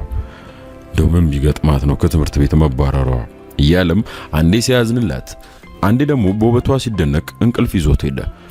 ታዲያ ይህ ሁኔታ የወንድምነት ብቻ ለመሆን 3 ቀን ብቻ በቂው ነበር። ከ3 ቀን በኋላ ይህ ሁኔታ ወደ ፍቅር ተቀየረ። እዛች 4x4 ቤት ውስጥ ይቺ ቆንጆ ወጣት ወንድነቱን ተፈታተነችው። አዳም ሳያስበው እርዳታውን ጠይቃ አቤቱ በመጣችው ሔዋን ፍቅር ወደቀ። ያቺ ገመድ አልጋ ለ2 ሲሆን ምቾት ክምችት ሆነ። የደሬ ቤት ከበጋው ሞቃት አየር ንብረት ጋር ሞቅ ጋል ብላለች። ከስሟ በቀር አንድም ነገር ስለሷ ማንነትና ምንነት ሳያጠና ሳይነጋገሩ ተግባብተው በ3 ቀን ፍቅር ጀመሩ። አልጋው ላይ ተኝቶ ከርቀት እሷ ፍራሽ ላይ ተኝታ ማየቱ አላስችል ስላለው አልጋው ላይ ለ2 ሰፈሩ። መሸ፣ ነጋ፣ ቀትር ሆነ። ቀንና ሌሊት ሐሳቡ በሙሉ ለእንግድነት ቤቱ ገብታ የቀረችው ሰናይት ሆና ቁጭ አለች። ንግግሩ መሃል ከአፉ የማትጠፋው ሰናይትን ሰኒ ብሎ ሲያቆላምጣት አፉ ላይ ጣፍጥለን ነበር። ስራውን ጥሎ እየበረረ ወደ ቤት መመለስ ያጓጓው ጀመር።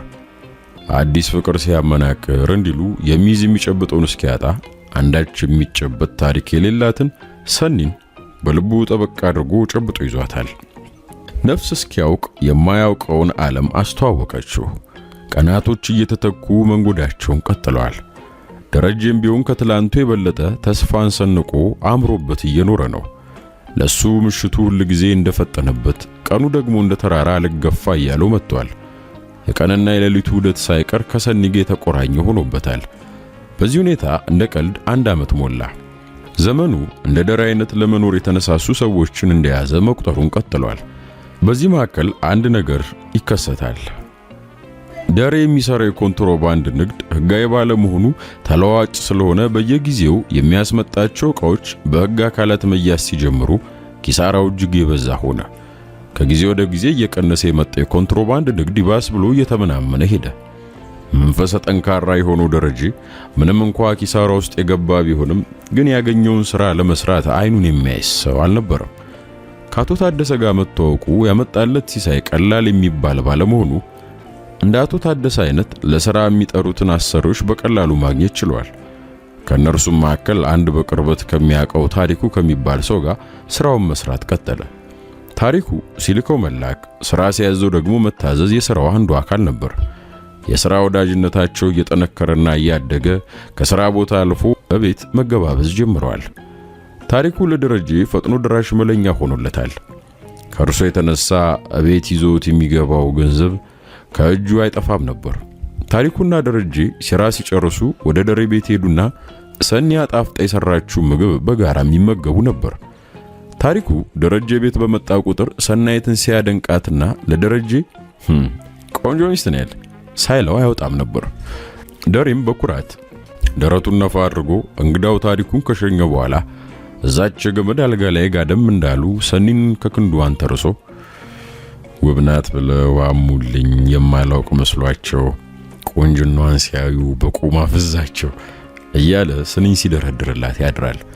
ሁሉ ጊዜ እንደዚህ ያሉ ግጥሞችን ሲያነብላት ከመሽኮርመም ይልቅ አይኗን ካይኑ ሳትነቅል በፈገግታ የምትመለከተው ሰኒ እስኪጨርስ ትክ ብላ ታደምጠውና ለምን ግን በመጽሐፍ መልክ አትጽፎ እያለች ባነበበላት ቁጥር ታበረታታው ነበር።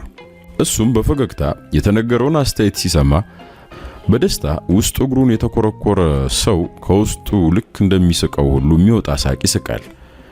የሰኒ ፍቅር ካይኑ አልፎ ልብ ውስጥ ከዘለቀ በኋላ በጆሮ ድምጿን ሲሰማ የሚነዝረው አንዳች ኃይል ነበረው። በዚህ ሁኔታ ውስጥ እንዳለ አንድ ቀን ታሪኩ አንድ ስራ ላይ ያስቀጥረው እንደሚፈልግ ይነግረዋል። ደረጀም ስራ ብቻ ይሁን እንጂ በሚል መንፈስ ስለ ስራው ምንነት መጠየቅ ጀመረ። ታሪኩ ስራው ቀለል ያለ ነው፣ ሌላ ውጭ ሀገር ልካለሁ ከዛዛ ነው የምትሰራው አለው። ደሬም ድንግጥ እንደማለት ብሎ ማለት ምንድነው ያላከታትሎ ይጠይቃል። ስራውን ከሰራ ጠቀም ያለ ገንዘብ ሊከፍለው እንደሚችል አብራርቶ አስረዳው። ጎጆውን ሊያቀና ስራ ለመስራት የማይሰንፈው ደሬ አይኑን ሳያሽ በሐሳቡ ተስማማ እና የሚያገኘውን ሲሳይ ለሰኒ ለማብሰር ወደ ቤቱ አቀና። እቤት እንደደረሰ የሚናፍቀው የሰኒን ጠረን ተከትሎ ካለችበት ቆማ እንዳያት ፊቱ ላይ ያለው ደስታ ሳያባራ ዘሎ ተጠመጠመባት።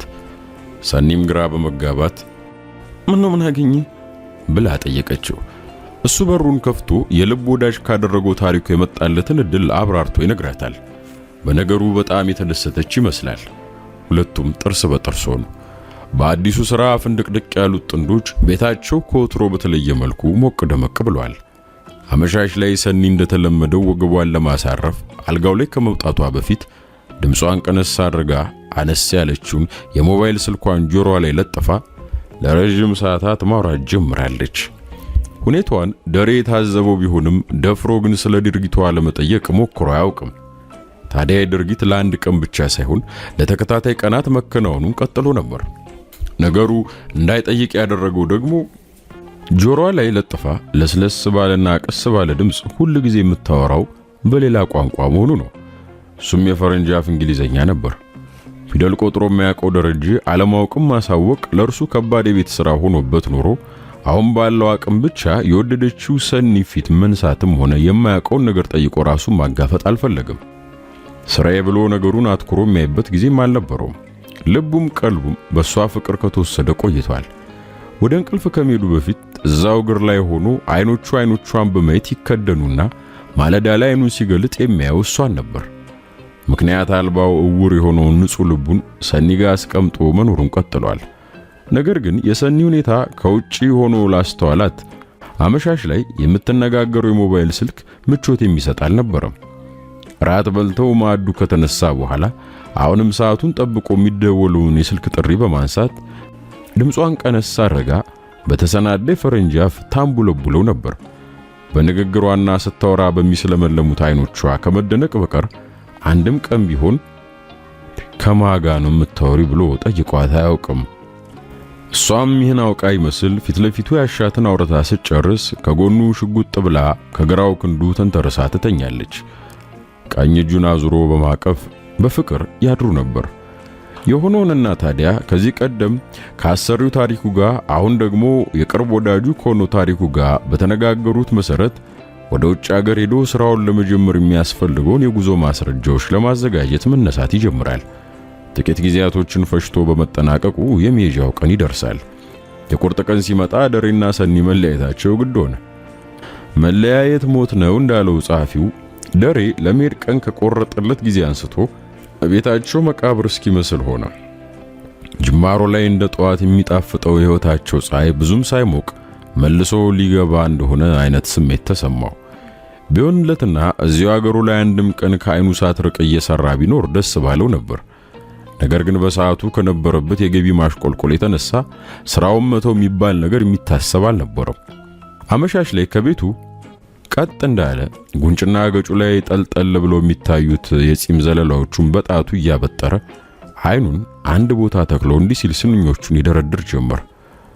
መለያየት ሞት ነው አለ ጸሐፊው ከቃላት ማህደርስ የሞነጫጭረው።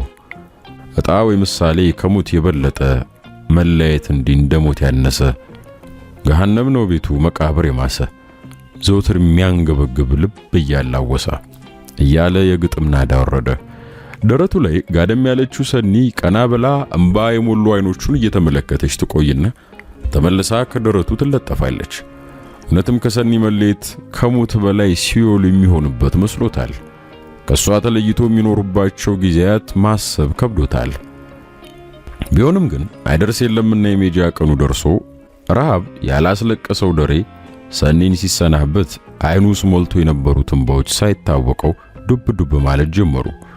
ሆድ ውስጥ አንዳች የማይብራራ ስሜት ይላወስ ነበር።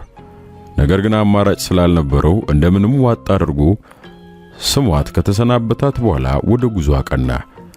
ታዲያ ህይወት እንደሚታሰበው ቀላል እንደማይሆን ከደሬ በላይ ምስክር የለም። ከኢትዮጵያ ውጭ ወጥቶ መስራት ለአንዳንዶች እድለኝነት ቢመስልም እንጀራ ይውጣልኝ ብሎ ለሚሰደድ ግን በቁም ግዞት ውስጥ ራስን ባሪያ እንደማድረግ ነው። በየቀኑ ለማያልቀው ፍላጎት ሲባል በሰው ሀገር ከባባድ በሆኑ የሥራ ጫናዎች ልብ ውስጥ ገዝፎ ከሚመነጨው ናፍቆት ጋር ተደምሮ ከባባድ ጊዜያቶች አለፉ። ደሬ እነዚህን ጊዜያቶች አይዞ የሚለው ወዳጅ በሌለበት ሆኖ ከሀገሩ ከወጣ በኋላ ያለምንም እረፍት በመስራት ለአንድ ዓመት በስደት ሀገር ቆየ። እናም የሥራ ጫናና የሰኒ ናፍቆት እዛ ሀገር በጤንነት ሊያስቆየው ስላልቻለ እስከዚያ ጊዜ ድረስ የሰራበትን የተወሰነ ገንዘብ ካጠራቀመ በኋላ ሲከንፍ ወደ እናት አገሩ ኢትዮጵያ ተመለሰ።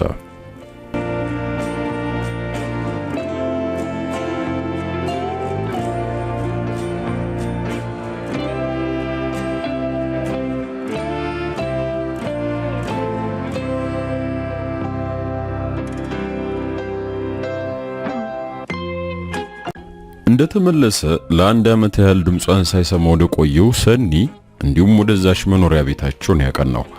እንደ ሰው ሄዶ የሚጠይቀው ዘመድም ሆነ ወዳጅ አልነበረም። የሚያውቃትም ሆነ ሊያገኛት የሚፈልጋት ብቸኛዋ ሴት ሰኒ ብቻ ነበረች። እናም ሲክለፈለፍ ሩጦ ወደዚያች ገመድ አልጋ ያለበት ቤት ሄደ። እንደደረሰ ግን ሰኒ በቤቷ አልነበረችም። ወትሮ አምሮ ተጸርቶና ሞቅ ብሎ የሚጠብቀው ቤቱ ዛሬ ኦና ሆኖ ነበር። ያየውን ነገር መቀበል የሚችለው ነገር አልነበረም። ከባድ ድንጋጤ ፊቱ ላይ ይነበብ ነበር። ቤቱ አዋራ በአዋራ ሆኗል። ከአንዳንድ ጥቂት ከወዳደቁ ዕቃዎች በቀር የረባ ዕቃ በቤቱ ውስጥ አልነበረም። ከዛም እየበረረ የቤቱ አከራይ ጋር በመሄድ ጋሽ ምንቴ ምንድነው የተፈጠረው? ሰናይትስ ይላቸዋል። እርጅና የተጫጫናቸው ጋሽ ምንቴ ጋቢያቸው እንደረባ አደረጉ። አይ ልጅ ደረጀ የት ከርመ ነው አንተው እስከ ዛሬ ድረስ? ልጅቷ አንተ በጠፋ በሶስተኛው ቀን ሄደሽ ናት፣ እኔ ምን አውቃለሁ ብለው መለሱላቸው። በነገሩ ግራ የተጋባው ደሬ እንዴ እኔ ለሥራ ሌላ ሀገር ቆይቼ ነው የመጣሁት እኮ፣ ሰኔት ሄዳ ነው ከኔ ውጭ የምታውቀው ሰው እኮ የላትም እያለ እየደጋገመ ያስረዳቸው ጀመር። የደረጀን ድምፅ ከውስጥ የሰማችው ያከራዩ የጋሽ ምንቴ ልጅ ከጓዳ ብቃለችና ደሬ ተረጋጋ፣ እናንተ ቤት በተደጋጋሚ ከሚመጣው ከታሪኩ ጋር ነው ቃጭን የወጡት ብላ ገና ከማለቷ ደረጀ ፊቱ ነጭ እስኪውም በድንጋጤ አመዱ ቡና አለ። ታሪኩ? ይህ ስም በተደጋጋሚ ጆሮ ላይ ያቃጭልበት ጀመር። እንዴት? ለምን? ታሪኩና ሰኒ? እነዚህን ጥያቄ እንደ እብድ አፉን እያወጣ ራሱን ሲጠይቅና እጁን እያወናጨፈ ከግቢው ወጣ። ከዛም መለስ አለና እንደገና የአከራዩን ልጅ እየተመለከተ የት ነው የሄዱት ብሎ ጠየቀ። ልጅቱም ቀበል አድርጋ ጎንደር ብላ መለሰች። ደሬ በፍጥነት ስልክ ለመደወል እየተጣደፈ ነበር የወጣው። ነገር ግን ስልኩ አይነሳም። ከዛም ታሪኩ ጋር ይደውል ጀመር። ነገር ግን ስልኩ አይነሳም። ወዲያው ጊዜ ሳያጠፋ በፊት ይሰራበት የነበረበት መስሪያ ቤት በመሄድ ሲያጠያይቅ ታሪኩ እንደ ቀድሞ ተራ ነጋዴ ብቻ ሲሆን ባለው ገንዘብና የትምህርት ደረጃ ምክንያት አንዳች የስልጣን ደረጃ ላይ መሆኑ ይነገረዋል። ምናልባትም ስልኩ የማይነሳው የሥራ ጫና ይኖርበት ይሆናል ብለው ነገሩት። ደሬ ግን ነገሩ በሙሉ አልተዋጠለትም። ህልም በሚመስል ሁኔታ ምኑን ከምኑ እንዴት ምን ማሰብ እንዳለበት ማወቅ ተስኖታል። ማድረግ የሚችለው ብቸኛ ነገር ቢኖር አባቱን ቀብሮ በወጣበት የትውልድ መንደሩ ወደ ሆነችው ጎንደር ከተማ መሄድ ነበር። የሰማውን ለማጣራትና ሰኒንም ሆነ ታሪኩን በአይኑ ለማየት ሲጣደፍ ወደዚያው አመራ። እዛ እንደደረሰ ከአንድ ጎንደር ውስጥ ካለች አነስ ያለች እንግዳ ማረፊያ ክፍል በመያዝ ከተማውን ሲያስስ መዋል ጀመረ። በውል እዚህ ቦታ ናቸው ብሎ የሚጠቁመው ሰው ባይኖርም ታሪኩ በሚለው ስሙና በነበረው ስልጣን ምክንያት የማያውቀው ሰው አልነበረም። ቢሆንም ግን አንድም ሰው መኖሪያ ቤታቸውን የሚያውቅ የለም። ውስጡ ውሎ አድሮ የሰነበተው ግራ መጋባትና ጥርጣሬ መልሱን እስኪያገኝ ረፍት አሳጥቶታል። አንድ ቀን ታዲያ ካረፈበት እንግዳ ማረፊያ ክፍል ወጣ ብሎ በበረንዳው እንደቆመ ቁልቁል ወደ ታች መንገደኛው ጠቅላላ በሚታይበት ፎቅ ጫፍ ላይ አንደኛውን ብረት ደግፍ ብሎ ቆሟል። ለረጅም ሰዓታት ፍዝዝ ቅዝዝ እንዳለ ከቆየ በኋላ ድንገት ወደ ታች ሲመለከት በመንገዱ ላይ ከሚራመዱ ሰዎች መካከል የራሱ ሰኒና ታሪኩ አብሮት እየሄዱ ተመለከተ። በድንጋጤ አይኑን እያሻሸ አሁንም ተመለከታቸው። ሴቲቱ ቀጠን ብላ የሚያውቃት ሰኒን አልመሰላለችው። ሰውነቷ ደለብ እንደማለት ብሏል። አለባበሷም ቢሆን እንደ ድሮ አይደለም። እየተጣደፈ በፍጥነት በደመ ነፍስ ደረጃውን ቁልቁል ይዞ ወረደ። እናም እነሱ ወዳሉበት ቦታ እየሮጠ ሄዶ ከፊታቸው ይቆማል። ልክ እንዳያቸው ያየውን ነገር ማመን አቃተው። እግሩ ሲብረከረክ ልቡ ራድ ሲልም ተሰማው። በድንጋጤ ፊቱ እንደገረጣ አይኑን ከአንድ ቦታ ላይ መንቀል አልቻለም ነበር። በዛች ቅጽበት እነዚህ የፍቅር ምሽቶች በሐሳቡ ውል አሉ። ሰማይ ካናቱ የቀረበ ምድርም የተንገዳገደችበት ያህል ሁሉ ነገር ተገለባበጠበት። ህልም እስኪመስለው በአይኑ የሚያየው እውነት አልመሰል ብሎታል። የሚያውቀው ቀጠን ያለው የሰኒ አቋም ገዘፍ ማለቱን ቢያስተውልም ነገር ግን ብዙ ወራት የሆነው ጽንሷ በሆዷ እንደሚኖር አልገመተም ነበር። ቀረብ ብሎ ከፊት ለፊታቸው ሲቆም ግን የደረጀ ሚስት የጓደኛው ልጅ እናት ሆና አረፈችው። በእነዚያ ጊዜያት ስራው ላይ ብቻ ተኩሮ የሰው ሀገር ደፋ ቀና ብሎ ያጠራቀመው ገንዘብ በየጊዜው እየላከ ቢሆንም በዚህ ያህል ደረጃ ክደት ይደርስብኛል ብሎ ለሰከንድ አስቦ አያውቅም ነበር። ወደፊት አፍጥጦ የወጣው የሰኒን ሆድ በማየት በግምት የ7 ወር ነፍሰ ጡር ግፋቢል እንደሆነች መገመት ይቻላል። አጠገቡ ያለው ታሪኩም ጥቁር ኮቱን ለብሶ ቀይ ክራባቱን እንዳጠለቀ ድሮም የሚያቆም አነስ ያለችውን ቦርጭ አሳድጎ ወገቡን እንደያዘ አፍጥጧል። ገና ደሬን ሲመለከተው አይኖቹ መቅላት ጀምረዋል። እጅግ በጣም ንቀት በተሞላበትና አክብሮት በሌለው አነጋገር ምን ልታደርግ መጣ አለው። ደረጀ ፈዞ ከተገተረበት ቦታ የታሪኩ ከፍ ያለው ድምጽ አነቃው። እንደ መበረገግ ብሎ ሲመለከተው ታሪኩ አይኑን እያጉረጠረጠ ነበር። አልሰማኝም ለምን መጣ ብሎ በድጋሚ ጮህበት። ደሬ አፉ እየተሳሰረ በእልና በንዴት እጁን ጨበጥ አድርጎ ምንድነው እየተካሄደ ያለው? ምንድነው ከኔ የምትፈልገው እያለ ግራ ያጋቡትን ጥያቄዎች ያከታተል ጀመር። ነገር ግን ታሪኩ ጥያቄውን እንኳን በነጻነት እንዲጠይቅ ፍቃድ ሊሰጠው አልቻለም። እንደኔ ቢጤ ለማኝ ከዚህ ሀገር ቶሎ ብለህ ጠፋ ብሎት በቆመበት የሰኒን እጅ ይዞ ጥለውት ሄዱ። ሰኒ በድንጋጤ ከመመልከት በቀር አንድም ቃል አልተነፈሰችም። ደሬ እዛው መንገዱ ላይ እንዳለ በሚሄዱበት አቅጣጫ አይኑን ተክሎ በአይኑም ተከተላቸው። ውስጡን የሞላው መከዳት፣ እልህ፣ መገፋትና መናቅ ወንድነቱን ተፈታተነው። ደግሞ ደጋግሞ ቢያስብም ሰኒን ያስቀየመበትን ቀን ሊያስታውስ አልቻለም። የሆነው ነገር በሙሉ ምናልባት በሱ ምክንያት ተደርጎ እንደሆነ በማሰብ ጊዜ ቢወስድም ይህ ነው የሚለው ጥፋት ግን ራሱ ላይ ማግኘት አልቻለም። ይልቁንም በተቃራኒው ለሥራ ብሎ ከተሰደደበት ሀገር ሲመለስ ከሚወዳት ሰኒ ጋር ጥሩ ሕይወት ለመመስረት ያለውን ገንዘብ በመላክና እስኪመለስ ከመጓጓት በቀር ምንም ፍላጎት ሳይኖረው በስቃይ ማሳለፉ ብቻ ነበር የሚያውቀው። ምንም እንኳ በነገሩ የተናደደ ቢሆንም ጥያቄው ሳይመለስለት በቀድሞ ወዳጁ አሁን ደግሞ ጠላቱ በሆነው ባለስልጣኑ ታሪኩ ስራውን ማጣቱ ሳያንስ ደግሞም እንደገና ሚስቱን መቀማቱ ያንገበገበው ነበር። ስለዚህም ባፈቀራት ልጅ ነፃነቱንም ሕይወቱንም ሊያጣ እንደሚችለው በተዛተበት ዛቻ አማካኝነት እንደተባለው ከሀገር ለመሰደድ ተገደደ። እንደዛም ሆኖ ውስጡ የተለኮሰው የህል እሳት እንዲህ በቀላሉ የሚጠፋ አልነበረም። አንድ ቀን ታዲያ እንደምንም አፈላልጎ የሰኒን ሞባይል ስልክ ቁጥር ያገኛል። እናም ምንም ጊዜ አላጠፋም፣ ደወለላት። የስልክ ጥሪው አልቆ እስክታነሳውና ድምጿን እስኪሰማ ድረስ ቸኩሏል። ብዙም ሳይቆይ ሄሎ የሚል የሰኒ ድምጽ በጆሮ አስተጋባ። በሰውነቱ እንደ ኤሌክትሪክ አንዳች የሚነዝር ስሜት ተሰማው። ሄሎ አለች ሰኒ በድጋሚ። እኔ ነኝ ደረጀ አለ እንደምንም። አንዳችል አፉን እየተናነቀው ነበር። ይሁሉ ንዴትና ስድብ በሙሉ ገና ድምጿን ሲሰማ ኩስምና አለ። በህል ድንጋይ ሆኖ የነበረው ልብ በኃይል መምታት ጀመረ። ከዚያም ወዲያው ቀጠል አድርጎ ሰኒ ምን አድርጌ ነው? ምን በድዬሽ ነው ይሄን ያደረግሽብኝ? እያለ እንደምንም ንዴቱን ተቆጣጥሮ ጠየቃት። ደሬ አታምነኝ ይሆናል፣ ነገር ግን ህይወታችን እንዲለወጥ እኮ በማሰብ ነው ብላ ከማለቷ ማን ነው የምታሞኙ? ህይወት ለመለወጥ እንዴት ሆኖ በዚህ መንገድ ነው እንደምትለወጩ ብሎ ውስጡ የነበረው ንዴት በሙሉ በጩኸት በስልኩ ውስጥ ገለጠው።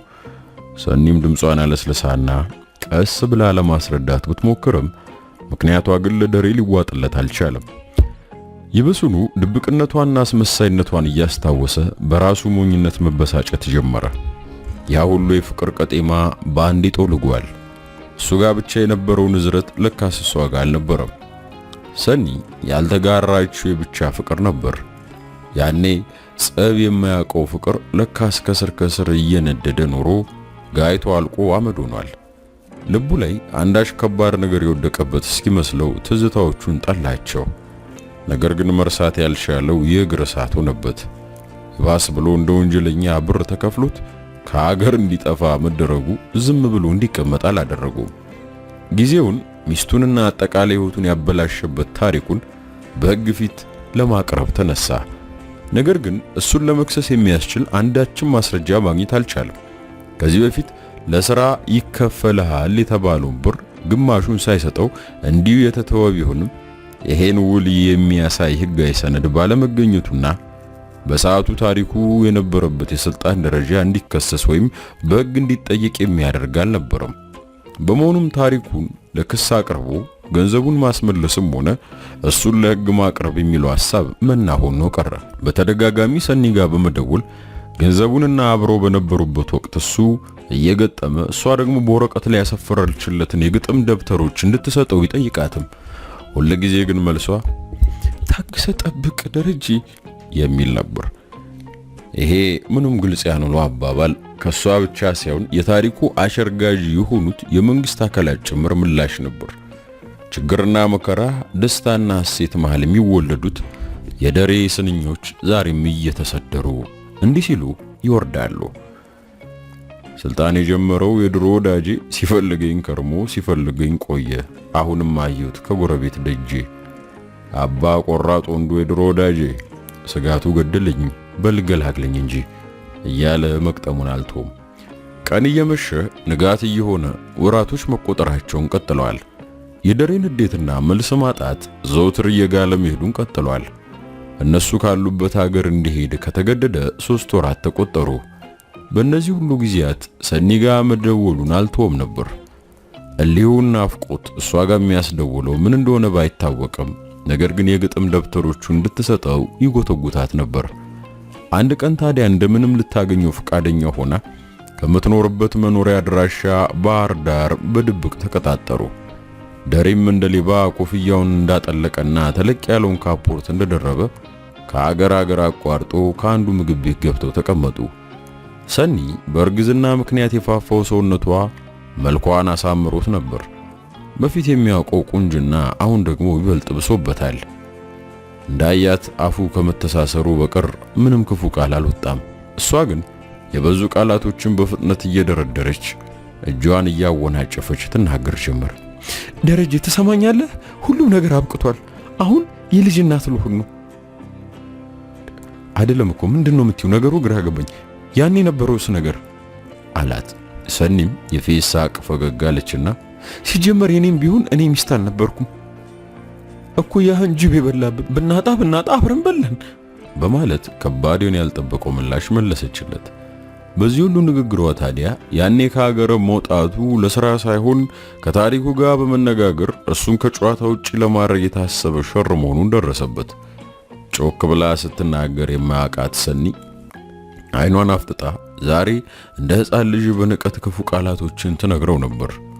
ጥቂት ንግግሮችን በኃይለ ቃል ከተናገረች በኋላ የተጣጠፉ ወረቀቶችን አውጥታ በጠረጴዛው ላይ ወርወር አርጋለት ደግመ ስልኬ ላይ እንዳትደውል ነግሬሃለሁ በሚል ማስጠንቀቂያ መንቀር እያለች የገፋው ሆዷን ደገፍ እያደረገች ወጣች። ደሬም አንድም ቃል ሳይተነፍስ ሲሰማት ቆይቶ በተሰበረው ልቡ ደግፎ እንደሱ ዝብርቅርቃቸው የወጣው እነዚያን በፍቅር የተጻፉ ግጥሞች ከጠረጴዛው ላይ ሰብስቦ በአፍረት እንደተሸማቀቀ ተነስቶ ወደ መጣበት ሀገር አቋርጦ ሄደ። በተሰጠው ማስጠንቀቂያ መሰረት ተመልሶ የሚያናግረው የሚጠይቀውም ሰው እንኳን ካጠገቡ አልነበረም። ድምፁ እንዳጠፋ ሌሎች ተጨማሪ ወራቶችን አበል እየተከፈለው ተቀመጠ። ሚስቴ ትሆናለሽ ብሎ በሚያስባት ሴትና በቅርብ ጓደኛው የደረሰበት ክህደት በቀላል ጠባሳ ብቻ የሚተው አይደለም። ጠዋት ነቅቶ ማታ እስኪመሽ ድረስ ሌላ ሐሳብ ማሰብ እስኪሳነው አእምሮን ቂም ከርኖት ነበር። ከባህር ዳር ከተመለሰ በኋላ ብዙም ሳይቆይ ሰኒ መውለዷን ሰማ። ይሄ ለአንዳንዶች የምስራች ሲሆን ለደሬ ግን የሞተ ያል ትልቅ መርዶ ነበር። ውስጡ መጥፎ ሰዓት እንደተዳፈነ ግልጽ ነው። መቼና የት እንደሚጋይ ባያውቅም ግን በዝምታ የሆዱን በሆዱ ይዞ ጥርሱን በመንከስ ኑሮውን ቀጥሏል። ይሁንና ሕይወቱ ላይ በከባዱ የመጣው ታሪኩን በእጥፍ ለመበቀል ቀን ከሌት ማውጠንጠን ጀመረ። በደልን ተከትሎ የመጣው በቀል እንዲሁ ቀላል አልነበረም። ታሪኩን በሕይወት ሊበቀለው ይዝት ጀመር። ደም ደም ሸተተኝ አለምኩኝ ሬሳ፣ ስሞ የከዳኝን ሕይወቱን ልነሳ፣ እጄን ጨብጬ ፍርዴን ልቀበል፣ ራሴው ልክሰው የኔኑ በደል እያለ መንጎራረዱን ተያዘው። ወጥቶ በገባ ቁጥር ቀድሞ ይሰራበት የነበረው መስሪያ ቤት ሲሄድ የሚያገኛቸውን ሰዎች ድንገት ሳትብሏቸው የታሪኩን ስም ያነሱ እንደሆነ አይኑ ደም ይለብስ ነበር። ሳያስበው ግንፍል ብሎ እዛው ትቷቸው ይወጣል። ንዴቱንና ለረጅም ጊዜ ታምቆ የቆየው የቂም በቀል ፊቱና አደራረጉ ቁልጭ አድርጎ ያሳያል። አንዳንዶቹ ሁኔታውን አልፈው ቀረብ ብሎ ቢመክሩትም ደሬ ግን በጄ ብሎ የሚሰማበት ሁኔታ ላይ አልነበረም። ትንሽ ረገብ ያለ ሲመስል መልሶ ደግሞ ትውስ ሲለው ነበር። በእንዲህ አይነት ሁኔታ ውስጥ እንዳለ 6 ወር ነው። ከ6 ወር በኋላ አንድ ስልክ ቁጥር የደረጀ ስልክ ላይ ይደውል ጀመር። ደሬም የስልኩን ጥሪ ሲደጋገም ጊዜ ተመለከተና አነሳው። ሄሎ አለ የደዋዩን ማንነት ለማጣራት በሚመስል አነጋገር። ጤና ይስጥልን አቶ ደረጀ፣ የቀድሞ ስራዎት እንዲቀጥሉ ተብሏል። ከየት ነው? ስራው ምንድን ነው? እያለ አከታትሎ ጠየቀ። ስራው ጋምቤላ የኢትዮጵያ ክፍል ሲሆን ከዚህ ቀደም ከሚሰሩበት መስሪያ ቤት ነው። ስለዚህ ሐሙስ ቀን ላይ በጠዋቱ ይዘጋጁ፣ መኪና ይላክሎታል የሚል ነበር። ደሬ ስራ በመጀመሩ ደስተኛ ቢሆንም ከዚህ በፊት ከታሪኩ ጋር ይሰሩ ከነበረበት መስሪያ ቤት መሆኑ ግን ምንም ደስ አላለውም ነበር። ነገር ግን ለመኖር የግዴታ መስራት ስለነበረበት ድጋሚ ጥያቄ ለመጠየቅ እድሉን ሳያገኝ የተባለው ቦታ ሄዶ ለመስራት ዝግጅቱን ጀመረ። በተሰጠው አድራሻ የመኪና ታርጋና የስልክ ቁጥር አማካኝነት የተዘጋጀለትን መኪና ተሳፍሮ ወደ ጋምቤላ አቀና። ብዙ ከተጓዘ በኋላ ጎጃም እንደደረሰ መኪናው ቀጥ ብሎ ከሚሄድበት መንገድ ታጥፎ መሄድ ጀመረ። ነገሩ እንግዳ የሆነበት ወዴት እንደሚሄዱ ቢጠይቃቸው ምንም መልስ ሳይሰጡት መንገዳቸውን ቀጠሉ። ኋላም አካባቢው ጭር ካለበት ሰዋራ ቦታ እንደደረሱ መኪናውን አቁመው እንዲወርድ ጠቆሙት። ደረጀ በድንጋጤ እግሩ እየተሳሰረ ከመኪናው ወረደ። አንድ ፈርጠም ያለ ከመኪናው ጋቢና ተቀምጦ የነበረው ጠምሻ ከዚህ በኋላ ሰናይት ጋር ተደውልና ወየውልህ ብሎ ከማለቱ እንደ ብረት የጠነከረው ግንባሩን ከደሬ ግንባር ጋር ላተመው። ምንም ፋታ ሳይሰጡት እንዳይሞት እንዳይሽር አድርገው ቀጠቀጡት። የውስጥ ስብራቱ ሳያንስ አካሉ ላይ የደረሰው ጉዳት ይባስ በህመሙ ላይ ሌላ ህመም ሆነበት። ያን ሁሉ ጊዜ በህል ስንኝ ሲደረድር ያን ሁሉ በቀል ሙሉ በሙሉ ባንድ የረሳቸው። ታሪኩ የሱ የሆኑትን ነገሮች ብቻ ሳይሆን ራሱ ማንነቱን፣ ወንድነቱን ሳይቀር እጁ ላይ ባለው ገንዘብና ስልጣን ተመክቶ ሁሉን ነጠቀው። ከዚያም በላይ የሆነውን ህልሙን ያሰፈረባቸውን ፍቅሩን፣ ትዝታውን፣ ስሜቱን የሞሉት እነዚያን የግጥም ወረቀቶች ሳይቀር አይኑ እያየ ፊት ለፊቱ ቀዳደው ጣሉበት። ህግ ባለበት ሀገር አንድ ዜጋ እድሜውን፣ ሚስቱም፣ ህልሙን በአደባባይ ተሰረቀ። ሃይባይ ፍትህ ሰጪ በሌለበት አካሉ ላይ ድብደባ፣ ጥቃት ደረሰበት። ለዚህ ሁሉ ነገር ግን መልሱ እንደዚያው ድምፁን አጥፍቶ ግሎ የነበረውን በቀል አዳፍኖና በረዳ አርጎ ወደ ራሱ ሕይወት መመለስ ነበር። ሰናይትን ለመተው ከዚያ ድብደባ የተሻለ አሳማኝ ነገር አልነበረም። ከሞት ለማምለጥ ብቸኛው አማራጭ በደሉንና በቀሉን ለአምላክ ትቶ ፍርድን ከራሱ እጅ መጠበቅ ብቻ ነበር። እናም እንደምንም ያችን ምሽት እዚያው ጎጃም አነስ ካለች መንደር ውስጥ አንዱ ማደሪያ ቤት ገብቶ ካደረ በኋላ እንደገና መኪናውን ተሳፍሮ ወደ አዲስ አበባ ተመለሰ። ኑሮ ሲጠም ሰው ሲከዳና የህይወት ውደት የዋሊት መቁጠር ሲጀምር እንደ ጅምሩ ከምንም ተነስቶ ትንሽ ፍራንክ ለመልቀም ሊስትሮ መጥረግ ጀመረ። የአዲስ አበባን እያንዳንዱን ሰፈር ከጥግ እስከ ጥግ እያካለለ የአባወራዎችን ጫማ ያጸዳ ነበር። ትናንቱ ብዙ ተናጋሪ እንዳይሆን ከልክሎታል። ዝም ብሎ አእምሮ ላይ በተከማቸው ሐሳብ ምክንያት ፊቱ እንደጠቆረ፣ ጺሙ እንደተከመረ ነበር። አንገቱን ደፍቶ እየሄደም እንደ ቁልምጫ ሊስትሮ ብሎ ለጠራው ሁሉ ካለበት ድረስ እየሄደ ከእግሩ ስር በንብርክክ ይቆማል። ባልጠበቀው ሁኔታ ሕይወት ከክፉ ሰዎች ጋር አገናኘችው። ንጹህ የነበረው ልቡ በአንዴ ቆሽሾ ስብርብሮ ወጥቷል። ለሕይወቱ አደጋ የሚፈጥሩ ሰዎች እንደሆኑ ገና ያኔ ለሥራ ወደ ጋምቤላ ሲጠራ ገንዘብ የሰጠው አንድ መልካም ሰው ነገሩን ሁሉ መተው እንዳለበት ከመከረው በኋላ የስልክ ቁጥሩን ሳይቀር ሙሉ በሙሉ ከናራሻው ለውጦ ደብዛውን አጠፋ። ኋላም እዛው 70 ደረጃ አካባቢ የሊስትሮ ስራውን ለመስራት በጠዋት ወጥቶ አመሻሽ ላይ የቀን ገቢውን ይዞ በመመለስ ራሱን ያስተዳድር ጀመር። አንድ ቀን ታዲያ እንደተለመደው የሊስትሮ ስራውን አቀርቅሮ እየሰራ እንዳለ ጫማውን የሚጠርግለት አንድ ተለቅ ያለ ሰው ሁኔታውን ያጤነው ነበር። ትክ ብሎ ሲመለከተው ቆይቶ ፊቱን የሞላው ጺምና በዛች ቅጥነቱ ላይ የደራረበው ጃኬት መሰል ድሪቶ ጠና ያለ ሽማግሌ ያስመስሎት ኖሮ ጋሼ ሌላ ስራ መስራት ይፈልጋሉ አለው። አንድ ጎልመስ ያለ ጫማውን የሚያስጠርቅ ሰው። ደሬ ምንም አይነት መገረም ፊቱ ላይ ሳያስነብብ ቀና ብሎ ተመልክቶት አዎን እንደማለት አንገቱን ከነቀነቀ በኋላ ተመልሶ አቀርቅሮ ጫማውን መጥረቅ ቀጠለ። እንግዲያውስ እኔ ከምሰራበት ትልቅ የእንጨት ቤት ውስጥ ጥበቃ ይሰራሉ፣ ክፍያው 50 ብር ነው፣ ይስማማሉ ብሎ ጠየቀው። ደሬ ቀስ ባለ ድምፅ ይሁን ሰራለሁ ብሎ መለሰ።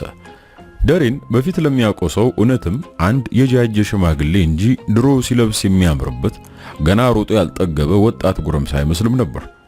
አለባበሱ፣ ንግግሩ፣ ሁኔታው ሳይቀር የድሮ ደሬ በጭራሽ አይመስልም ነበር። ታዲያ በተነጋገሩ መሰረት በ50 ብር ደሞዝ በጥበቃነት በአቶ ሰይድ አማካኝነት ስራውን ጀመረ። በተወሰነ መልኩ ከሊስትሮነት ስራ የተሻለ ነበር። ምክንያቱም የእንጨት ቤት ውስጥ የሚሰሩ ሰራተኞች 6 ሰዎች ብቻ ነበሩ። በተጨማሪም አቶ ሰይድ መልካምና ቅን ሰው ስለነበሩ ቤት እየጠሩ ምግብ እንዲበላ ያደርጉ ነበር። የአቶ ሰይድ ባለቤት ወይዘሮ ሰሚራ የምትሰራው ምግብ እጅ የሚያስቆረጥም የሚባል አይነት ነው። ምግብ ለመብላት ደሬን ይዞት ወደ ቤት ይወስደውና ግቢ እንደገቡ ቆያኝ ይልና ወደ ውስጥ ዘልቆ ባለቤቱን ትንሽ ጎንተል ያደርጋል ነበር። ምግቡን የሚያጣፍጠው የአቶ ሰይድ ጉንተላ ይመስል ወይዘሮ ሰሚራ እንደተለመደው የጣፈጠ ምግቧን ታቀርብ ነበር። ቆጮ ነው ሁኔታውን ላይ አቶ ሰይድ ባለቤታቸው መደብደባቸው ትክክል ባይሆንም ተስማምተውና 2 ልጆች አፍርተው መኖሯቸው ብዙዎችን ያስገርም ነበር። በተለይ ደግሞ የህይወት ጫና እንጂ እድሜው ገና መሆኑ አቶ ሰይድ ካወቀ በኋላ ቀረብ ብሎ እንደ ጓደኛ የሚያወራው ያዝንለት ነበር። በዚህ ምክንያት በጥቂቱም ቢሆን የነበረበትን እየረሳና እየቀለለው ወደ አእምሮ ተመለሰ። ምንም እንኳ ተስማምተው የገቡበት 50 ብር ደሞዝ በአግባቡ ባይከፈለውም ለሚበላው ለሚለብሰውና ለሚያድርበት ባለመቸገሩ ያስቀጠረው ሰይድን ሊጠይቀውም አልፈለገም። አቶ ሰይድም ቢሆን በኃላፊነት እንዲያስተዳድር የተሰጠውን የእንጨት ቤት በሚገባ ባለመምራቱ ቤቱን ለኪሳራ በመዳረጉ ምክንያት የተከፈለው አንድም ብር አልነበረም። ደሬም ቢሆን ሊያስጨንቀው አልፈለገም። ለርሱ አዲስ ሰዎችን መታወቅ እጅግ በጣም ጥሩ ሆኖለታል። ስለዚህ ምንም ክፉ ደግ ሳይነጋገር የእንጨት ቤቱ እንደተዘጋ እሱም የራሱን ኑሮ ለመቀጠል ከመሙሻል እንዳለው በደለላ ስራ ገንዘብ ለማግኘት ተነሳ። ወደ ራሱ ከተመለሰ በኋላ ብዙ ነገሮችን ለማስተካከል በመሞከር ተጠምዷል። ህይወት እንዲህ እንደማይቀጥል ገብቶታል። እዚህ ምድር ላይ ለመቆየት ምክንያት የሆነው ሌላ ሰው ሳይሆን ራሱ ብቻ ነበር። ስለሆነም ያለፈ ጉዳቱን አምኖ ይሁን ብሎ ተቀብሎ ያጣውን ነገር ሁሉ እንዲሄድ ፈቅዶ ከጊዜ ጋር ለመላመድ ለራሱ ቃል ገባ። የጀመረውን የደለላ ስራ በፊት ከነበረው የሥራ ፍላጎትና ተነሳሽነት በይበልጥ ጨምሮም ነበር። ገንዘብ ማግኘት ሲጀምርና ወደ ቀደመው አቋሙ እንደተመለሰ ለዚህ ጣዕም ላጣው ህይወቱ ትርጉም የሚሰጥ አንድ ነገር ተከሰተ። በተደጋጋሚ ቃል መግዛት ከሚያዘወትርበት ሱቅ የምትሸጥ አንዲት ልጅ ቀልሙን ሳትስበው አትቀርም። ቀላ ብላ የደም ግባት ያላት ልጅ እግር ናት። ሐር የመሰለው ጸጉሯን ወደ ኋላ ላግ አድርጋ ረዘም ያለው ቀሚስ እንዳደረገች በየቀኑ ዕቃ ለመግዛት ብቻ ሳይሆን የሷንም ቀልብ ለመግዛት ይመላለስ ነበር። እሷን በመጣ ቁጥር በፈገግታ ታስተናግደው ነበር። ቀስ በቀስ በአይን መታየቱ ወደ ልብ ዘልቆም ይፈላለጉ ጀመር። ደሬም ቢሆን በየቀኑ መምጣቱን ዕቃ ለመግዛት የሚለውን ሰበብ ትቶ እሷን ፈልጎ እንደወጣ በግልጽ ይነግራት ጀመር። እሷን ብትሆን አፋውጥታ ምንም አትበል እንጂ መከጀሏን ፈገግቷ ይናገራል። ከጊዜ ብዛት ተውቃቸው እያድር ፍቅራቸውም እየጎመራ መጣ። ደሬ ትናንት ምንም እንዳላየ አዲስ ማንነት ይዞ እንደተኮረኮረ ሰው ዝም ብላ ፍንድቅድቅ ከምትለው መሰረት ጋር በድጋሚ በፍቅር ወደቀ። ከሥራ መልስ ተያይዘው 70 ደረጃን እያለከለኩ ይወጡና ደግሞ እንደገና ተመልሰው ይወርዱት ነበር። አብሮ ሆኖ ይነፋፈቁ ጀምረዋል። ያኔ በሰናይት እንዳልተጎዳ ዛሬ መሰረት ካሳው የሆነች ያለ እስኪሰማው ንጹህ ልቡን ይዞ ቀረባት። እሷን ብትሆን አጸፋውን የምትነፍግ አልነበረችም። እንደውም እንደ ሴትነቷ የሰጣትን ፍቅር አብዝታና አትረፍርፋ ተመልስ ነበር። የደሬ ደረቀው ልብ በመሲ ለመለመ። አዲስ ተስፋ፣ አዲስ ሕይወት ለመኖር መጓጓት ጀመረ። ወደፊት አብሮ ስለመኖር ማሰብ ማቀር ጀመረ። ደሬ ዋናው ስራው ድለላ ቢሆንም አልፎ አልፎ የሚሞክራት ግጥም የመጽሐፍ ተሰጥኦ እንደገና በጥፍ ተመንድጎ ማንጎራጎር ሳይቀር ጀምሯል። እናም የወደፊት እቅዱ ስቱዲዮ ገብቶ ዘፈን የመስራት ህልም ቢሆንም ዓለማዊ ነገር ላይ ገንዘብን ማባከን ከንቱ እንደሆነ ሁሉ ጊዜ ተነግረው ነበር። እኔ አዝማሪ ሚስት መባል አልፈልግም እንዴ እያለች አቋሟን በተለያየ መንገድና ሁኔታ ትገልጽልን ነበር። በሷ ምክንያት ተሳልሞ የማያውቀው ቤተክርስቲያን ሳይሳለም አይውልም። እናም መሲ ከሚከፋት ብሎ ዘፋኝ የመሆን ልሙን እርግፍ አርጎቶ ለካስ ፍቅር ዕውር ነው ሲባል የራስንም ህልም የጋረደ ጊዜ ነው። ደሬም እንደለመደው በምስኪን ልቡ ከራሱ በላይ መሲን አፈቀራት። ጥቂት የማይባሉ ጊዜም አብረው አሳለፉ። ነገር ግን ነገሮች ባሉበት ሊቀጥሉ አልቻሉ። ምንም እንኳ በመካከላቸው የነበረው ፍቅር እውነት ቢሆንም ከጊዜ ወደ ጊዜ ግን እየቀዘቀዘና ምክንያቱ ሳይታወቅ እየቀነሰ መምጣት ጀምሯል። ለአንድ ቀን የመሲን አይን ሳይ ወይም ድምጿን ሳይሰማ ያድርም ነበር። ግን እሷን ለማግኘት በሚያደርገው ጥረት ሁሉ መሲ እንደ ድሮ ልትሆንለት አልቻለችም። አንድ ቀን ታዲያ ፍቅር ከጀመሩ በኋላ ከማይጠፉበት አንድ ቤት ተቀምጠው እያወሩ ነበር። እናም የመሲ ስልክ መጥራት ጀመረ። እንድታነሳው ሲነግራት ስልኩን ማንሳት እንደማትፈልግ መልሳለት ወሬያቸውን ቀጠሉ። እንደ ሕፃን እየቦረቀ ሲያወራት ውሎ ቢያድር የማይጠግበው ደሬ አይን አይኗን እያያት እሷም እንደወትሮ ጥርስ በጥርስ ሆና አብሮ አምሽተው ለሚር ተነሱ።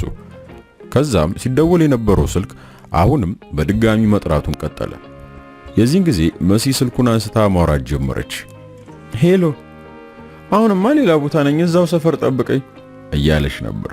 አጠገብ ለአጠገብ ተጠጋግተው እየሄዱ እጁን ኪሱ ውስጥ ከቶ ከጎኗ ያለው ደሬ ስልኩን አውርታ እንደጨረሰች ማን ነው ብሎ ጠየቃት። መሲም ስልኳን ቦርሳ ውስጥ እየጨመረች ወንድሜ ነው። ብዙ ጥያቄዎች ሳያበዛና ምሽቱም ሳይበረታ ጥቂት ተራምደው ታክሲ ጋር ደረሱ። እንደደረሱም አሳፍሯት ተመለሰ። በዓለም ላይ እንደነሱ ደስተኛ ያለ እስከማይመስለው ሕይወቱ ሰምሮለታል። ነክቶ እስኪደውልላት ቸኩሏል። ንጽህናና ወግ አጥባቂነት ይዞት እንጂ አብሯት ቢያድር ደስታው ነበር። ለሱ የተለየች ሴት ነበረች። ክብሬን፣ ንጽህናዬን፣ ማንነቴን ብላ ጠብቃ የምትኖር አምላክ እንዳበጃት ተፈጥሯን ሳታስነካ ሰው ሰራሽ ቅራቅንቦ ማያውቃት ውብ ነበረች። ከቀን ወደ ቀን አግኝቷት ሲመለስ አሁን ባገባት እያለም ቋምጧል። በሌላኛው ቀን እንደተለመደው በጠዋት ድምጿን ለመስማት ስልኳ ላይ ቢደውልም ስልኳ አይነሳም ነበር። ከዛም ረፈድፈድ እንዳለ ድምጿን ሳይሰማ መዋል ቢከብደውም የሥራ ቦታዋ ድረስ ሲክለፈለፍ ሄደ። ሱቅ ውስጥ ከሷ ውጪ አንድ ሰው ነበር። ሰውየውም እንዳየው ደንገጥ እንደማለት አለ። ሰኒም ፈጠን ብላ ከሱቅ ወጥታ ደሬ ላይ ተጠመጠመችበት። የቀናት ሰላምታ ከተለዋወጡ በኋላ ፊቱን እንዳኮሳተረ ወዲህ ወዲያ ያላለ ጥያቄ ጠየቃት። ማን ነው ብሎ እሷም ቀለል አርጋ ቢኒያም ይባላል፣ የጓደኛው ወንድም ነው፣ ከውጭ ትናንት ነው የገባው ስትል መለሰችለት። ደሬ ያለችውን ከሰማ በኋላ ተሰናብቷት በመጣበት ተመልሶ መንገዱን ቀይሮ ሄደ። እንዲያው ይመለስ እንጂ ቀልቡና ልቡ ግን እዛው ከሷ ጋር ነበር። አንዳች ጥርጣሬ ጫር ሳይለው አልቀረም። ወደ ቤቱ ከገባም በኋላ ነገሩ ስለከነከነው መልሶ ስልኳ ላይ ደወለ። ስልኩ ግን አሁንም አይነሳም።